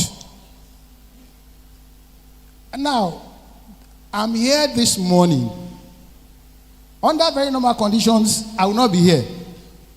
Because I have a problem to solve somewhere else. But since Pastor told me I have to be here, I did not leave my house since yesterday. Because Pastor says I have to be here this morning. So, every problem that has been going on where I'm supposed to solve, I push it to God. Amen. I push it to God over my business. And as I'm sitting here, they said the problem has been solved. And I've not gotten there. Yeah. I did not reach there. Yeah, I just want us to, you have said so well. Everything you guys have said is to the point. We all need that. We need strategies. We need plans. We need funding. We need all of that. But above it all, we have to look to God. Thank you very much. So, can I just add to it? So, when I said it's not about prayer. Please, like Daddy said, don't think I don't pray. I don't step out without knowing what and what not to do, right? When I was in secondary school, I was the head of the prayer warriors, right? And I still pray often. When the Bible says pray without ceasing, right? I love driving long distances so that I can pray. Look, what I mean is that you cannot replace principles for prayers. What God requires you to do, you have to do it. Right?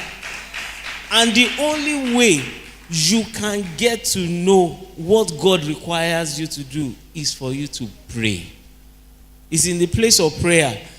Because it is not what God said that matters, it's what God is saying now. Because things are changing. And God will always, when he said that, Tolu, go here, if you don't go immediately and things have happened, you need to now go back to God and say, Father, I'm sorry. I didn't go when you said I should go. How about now? What should I do now? Because things have changed. So please, don't go and quote me. I thank my daddy for helping me bring that out, because it can be lost in translation. You need to pray like never before. Thank you. Question. I looked, through the slides, and I think maybe I may have missed, one of them or two. Did you mention anything about business insurance when approaching investors? Number two, and I hope, we can have this conversation after. I hope you have contact for these people who you have so graciously advertised. Because some of us are looking for funds in the millions of dollars, like you guys are quoting, praise God. And so number two question is, that's number two. Number three, will business insurance or fidelity insurance, as it were, help those of us who stand in between borrowing or using investor funds, to as a lease for other companies, to be able to help other smaller companies, take on access to those funds to do what we, the middlemen, gatekeepers, like he said, what we gatekeepers want them to do. I don't know if I need to repeat those. Thank you. For insurance, so yeah, I know very few people do insurance for their businesses. But insurance is I've also learned that insurance is very broad and is also very dynamic, because whatever insurance you want to have cover, whatever coverage you need to have, if you have conversations with an insurer or a broker, they'll be able to tailor what the requirements are. And sometimes too, it's all of these policies. They are defined in the agreements that you have with your investors. Sometimes they'll mandate what you can use the investment money for, and we cannot use it as maybe insurance for other smaller older business or smaller businesses that you have to deal with. But it's just in exploration of what the opportunities are.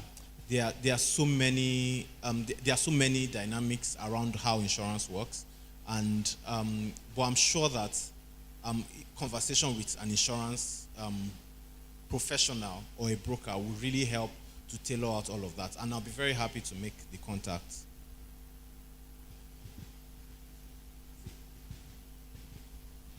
It's like God works in mysterious ways.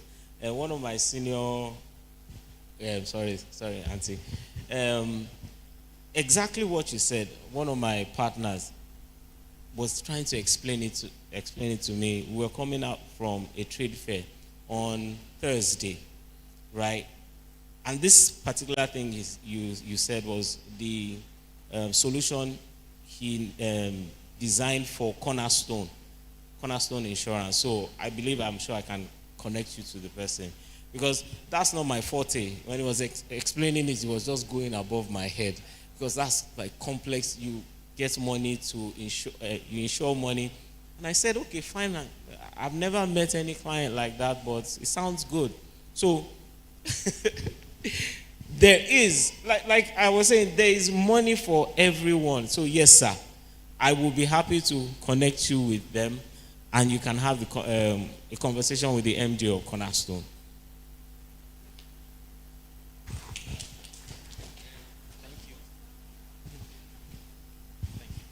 Praise the Lord.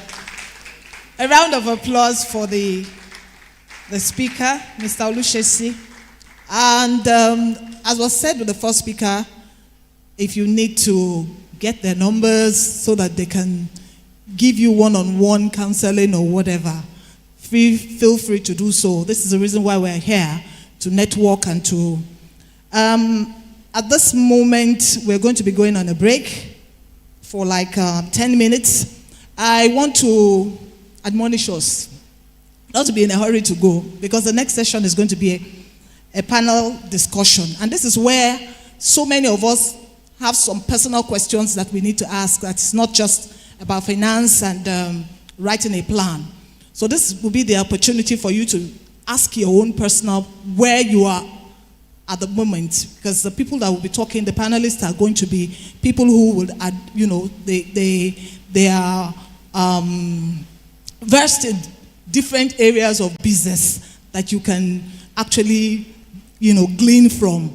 So I would want to advise us, I would want to admonish us that we should not just go stretch our legs, take some refreshment, and then we are out of here or something. Let's wait back so that we can get everything from this meeting. By the time we're going, we are full, and we are ready for the next step. Like I said from the beginning, God has a reason for every meeting.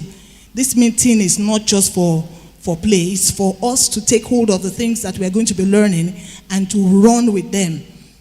Praise God. So we're going to be going for 10 minutes. Stretch your legs, have a refreshment, and in exactly 10 minutes time, let's come back here for the final session of this meeting. Thank you all for your time. So see you back in 10 minutes. Praise God.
Please let us visit the stands at the overflow to see the things that are being displayed there, so that we can patronize them.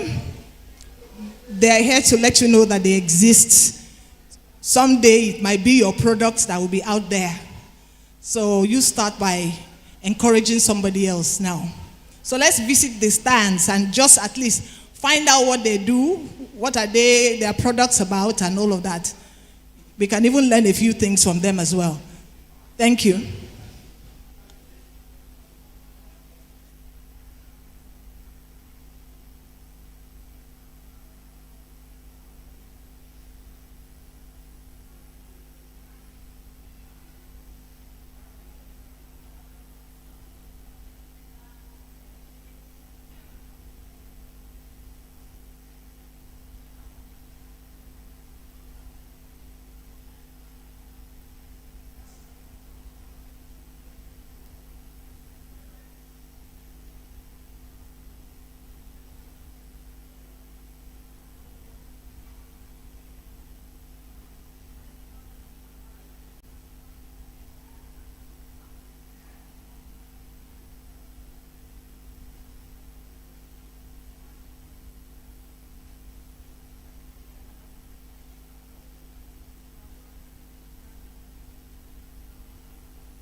We have 5 more minutes to go. So let's start rounding up with whatever it is that we're doing. If you're having a snack, start rounding up. If you're buying and selling, start rounding up so that we can continue and finish in ample time. Thank you.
By now, we should all be seated because we are kicking off with the last session of this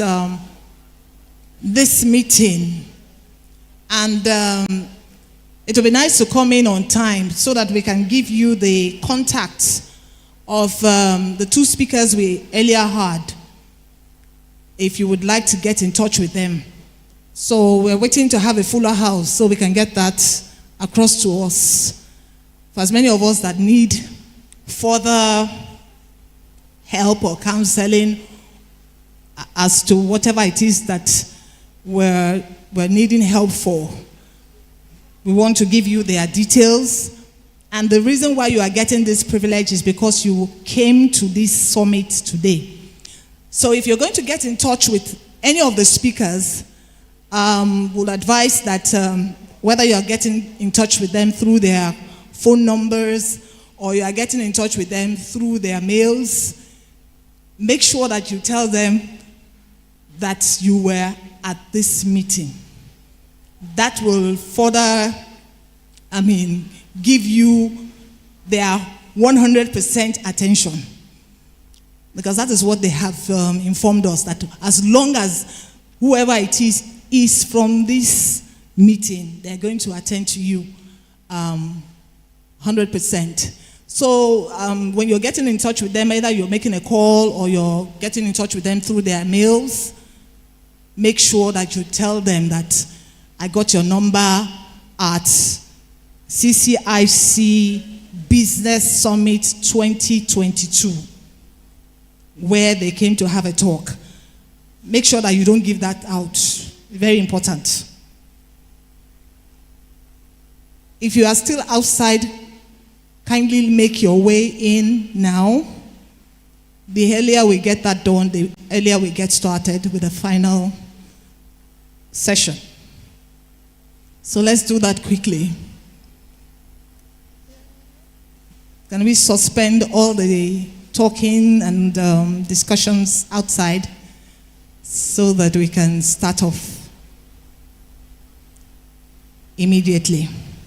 All right, these are the numbers. If you have a paper, you can quickly write them down. For Mr. Olushesi, who talked to us about financing, sourcing for finances. His number, are we ready? All right. 0706 381 3647. I'll take that again. Mr. Olushesi, the one that spoke to us on sourcing finances. His number 0706 3813 647. That is his number. And then his email address is Oluyide. I hope I got this right. That's his name. That's his surname. Oluyide Shesi@gmail.com. I'm hoping that in the course of the next session, they most likely will, give us a screen display of this information, so that those of us that can't spell Oluyide is Oliyide, then Shesi is SESI. Oliyide, OLIYIDE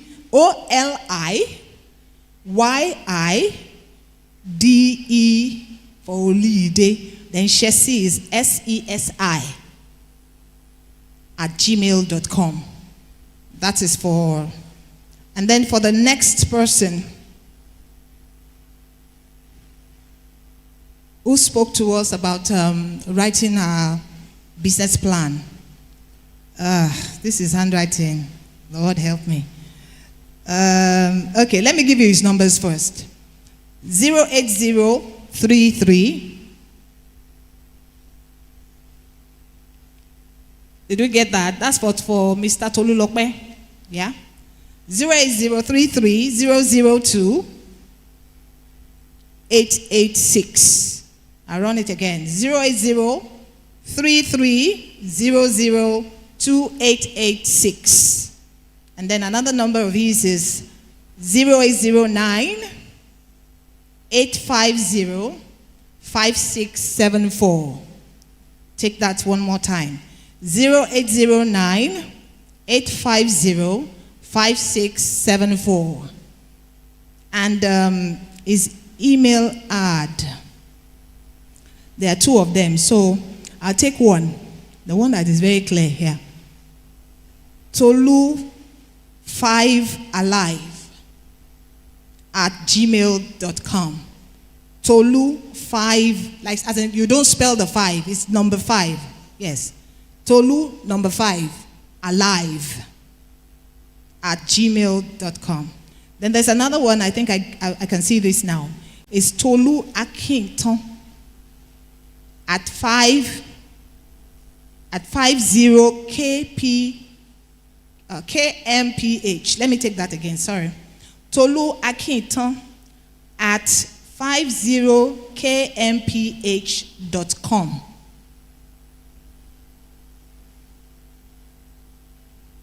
Did you get that? You didn't? Can I run through that again? All right. Tolu Akinton. The Tolu is TOLUAKINTAN.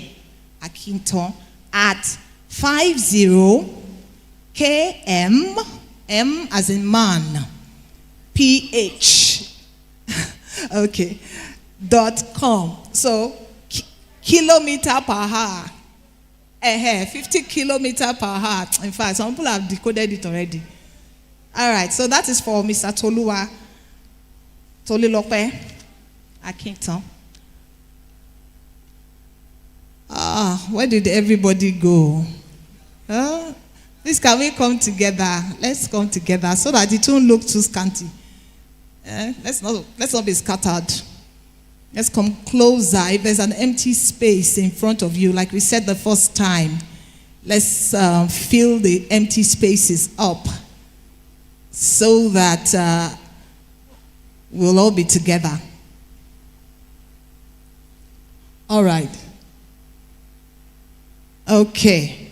So, in the next 60 minutes, we'll be having a discussion with a panel, and they'll be telling us there are various angles to how business is being run and how they are fared in their various businesses, the ups and downs and all of that.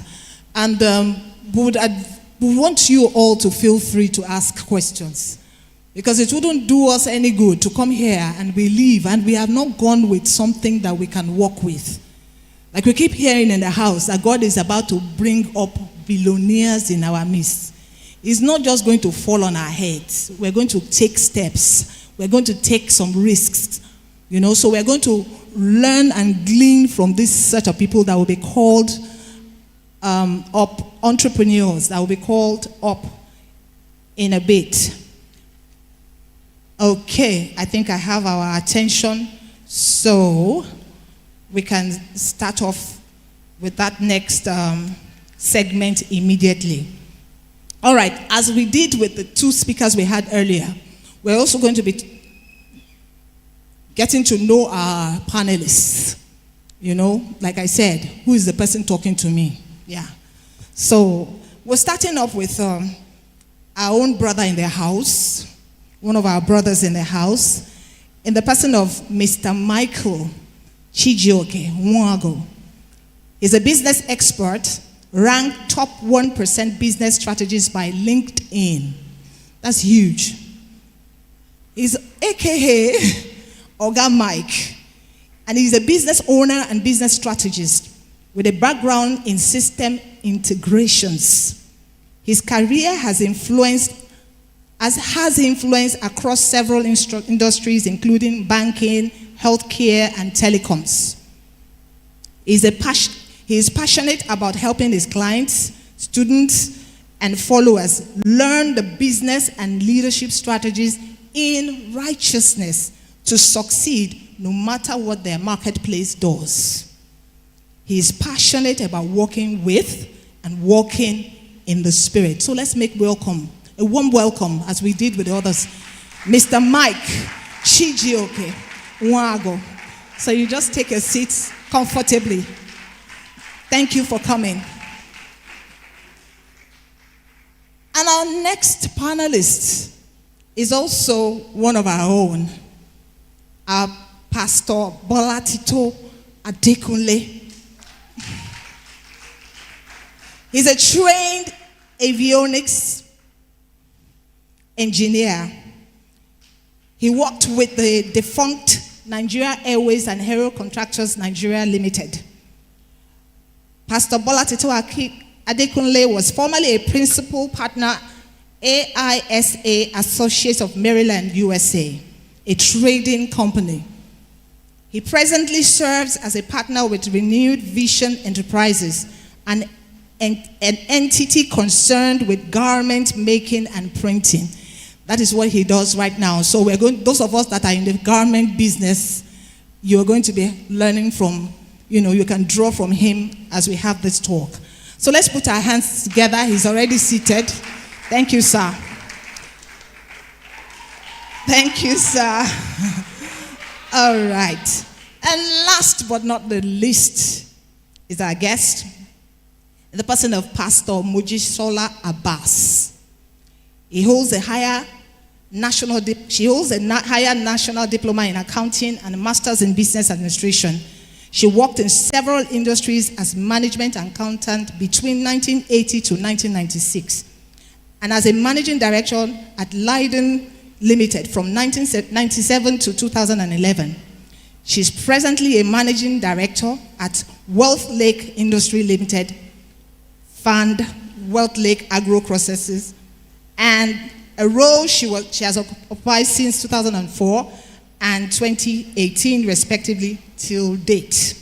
She's a member of many business groups like Nation Association of Small-Scale Industrialists, Association of Food and Agro Processors. Pastor Mogu Abbas has a passion for teaching and seeking knowledge on business and economics. She has also the passion for manufacturing and managing business generally, and she has attended many business seminars home and abroad. Our hands together as we welcome her. She has also taken her seat, and I will be anchoring this session. My name is Mathilda Layene.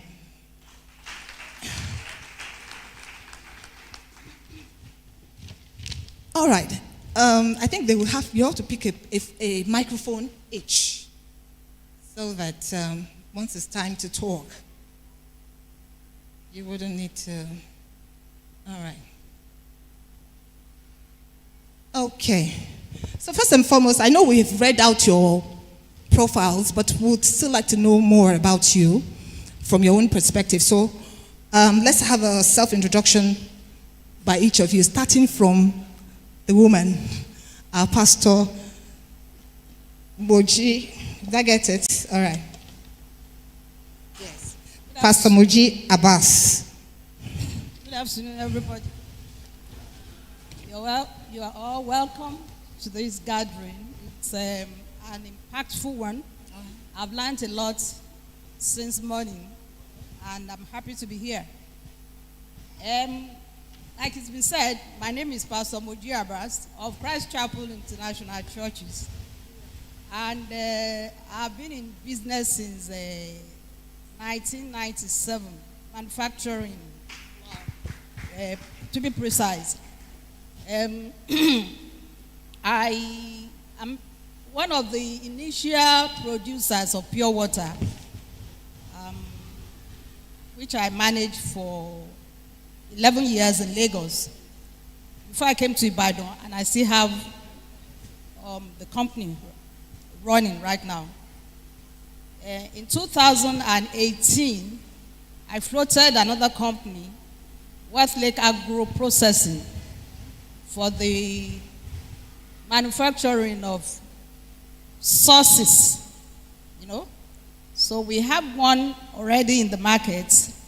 It's made out of fresh ingredients, day-old ingredients, tomatoes, bell pepper, onions, rodo, and chili pepper, all fresh.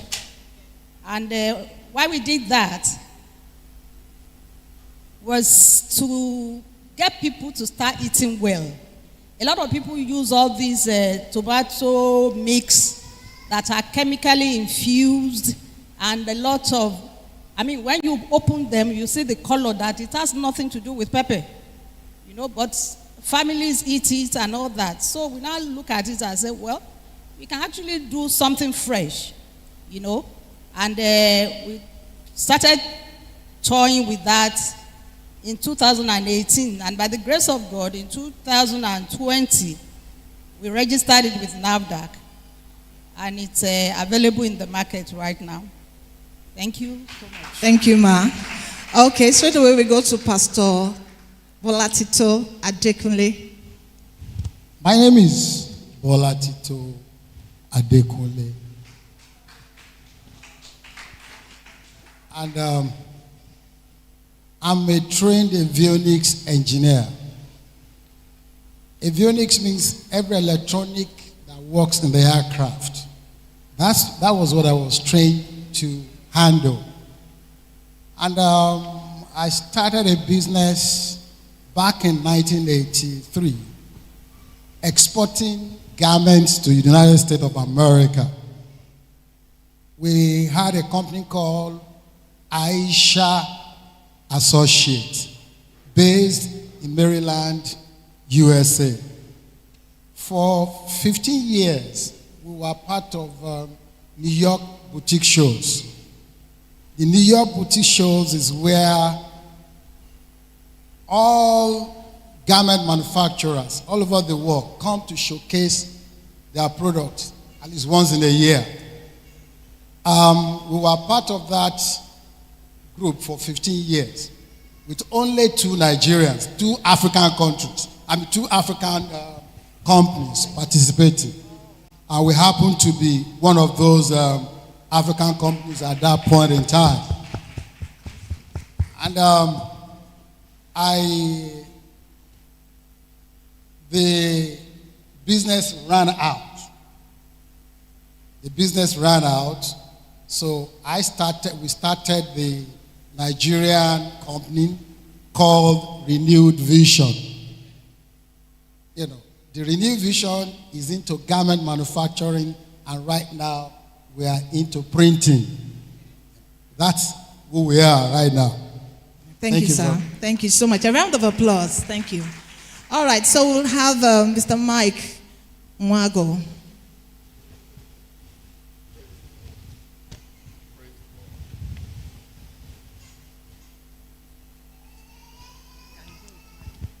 Praise the Lord. Thank you so much for having me here. I really appreciate it. My name is Michael Mogu. I'm currently the CEO of Cellcore Limited. I started out in business in 2007. But my journey towards business started in 1996.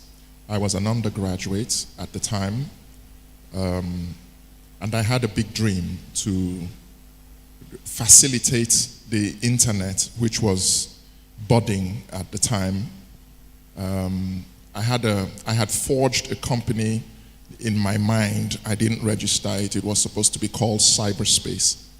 And upon graduation, I found out that somebody had already registered that company. And so I went ahead to see how I could work in that place. The company was already set up as an internet service provider company in Nigeria, which was actually set up in 1996, just at about the time I had the idea, the vision. Unfortunately, I couldn't get to work there, so I worked in the next best internet service provider at the time. Some of you may still recall Scanet. General Data Engineering Services, Scanet, here in Ibadan. At the time, I started to pursue my master's degree in the University of Ibadan. Shortly after that, now I knew in the back of my mind that I wasn't going to be an employee, but I started out being an employee of those businesses, trying to learn what I needed to run such a company, and that took me from business to business and from company to company over the years. I learned so much. I worked in Scanet, I worked in Cellulant Nigeria, I worked in Unifone, I worked with Airtel or Econet at the time, through Econet, Celltel, through somebody's missing. Econet, V-Mobile, Celltel, or something like that. Okay, so before I eventually registered my own company, the first 2 companies I registered and started working with, I was cheated out of it. Bringing investors in, I was losing shares, I was losing grounds. Until eventually I lost those companies. I set up the one Cellcore Limited now, founded with my brother, my younger brother, and we're partners in that particular business till today. Cellcore Limited was born in 2008, but it doesn't actually have the same vision which I had in 1996.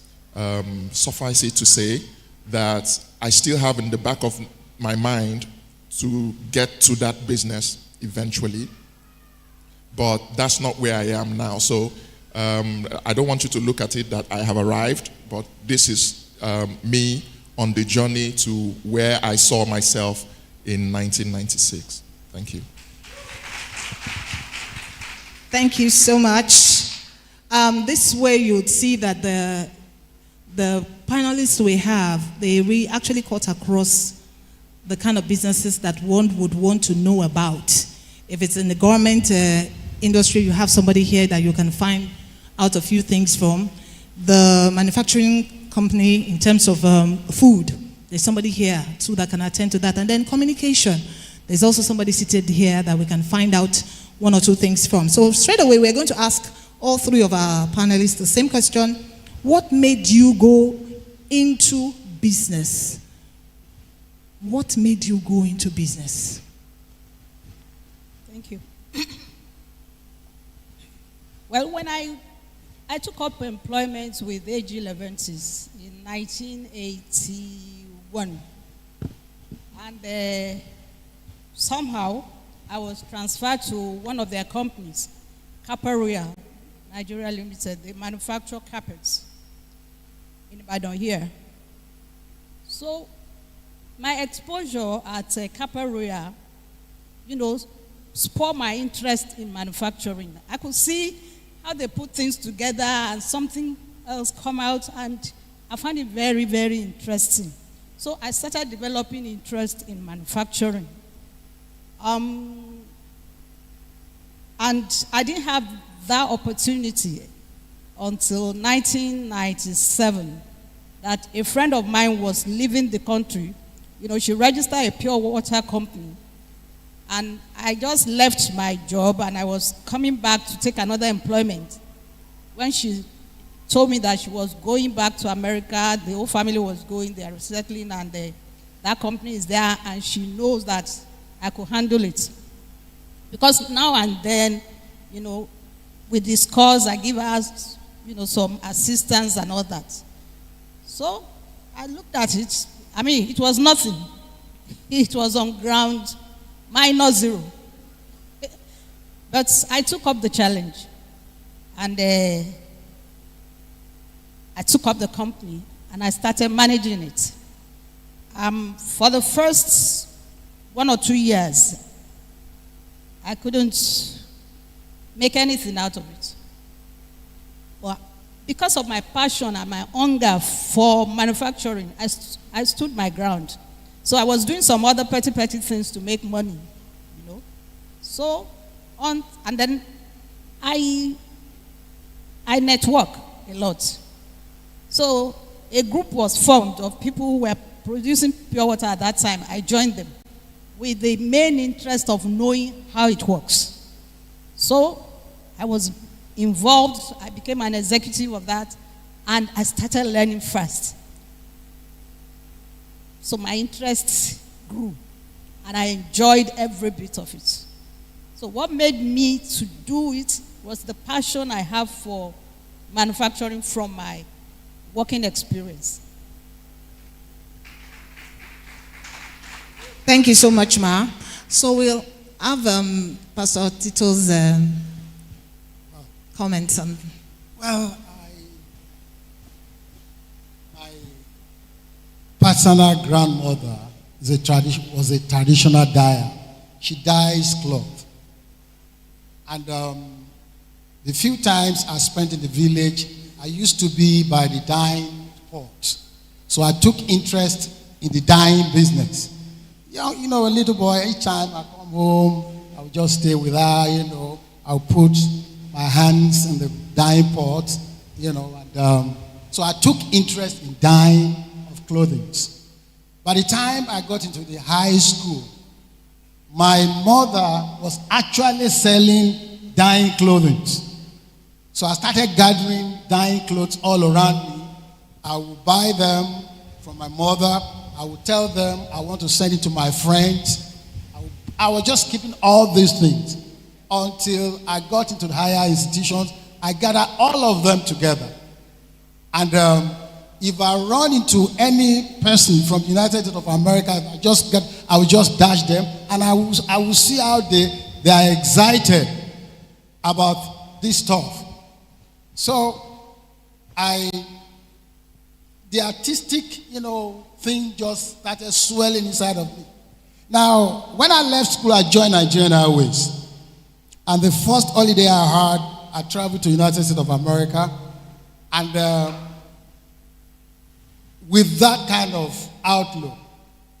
I dressed in a particular mode, and I had one of my Adirex clothes. I wore it over a t-shirt. And the person that came to meet me at the airport happens to be a very popular Nigerian artist, Remi Kabaka. He used to play for Osibisa in those days. Osibisa Group. I don't know how many people have heard about Osibisa Group. You know. Anyway, he came to meet me at the airport, and we were dressed the same way. And he just took me to somewhere in Brooklyn to go and meet some Jamaicans.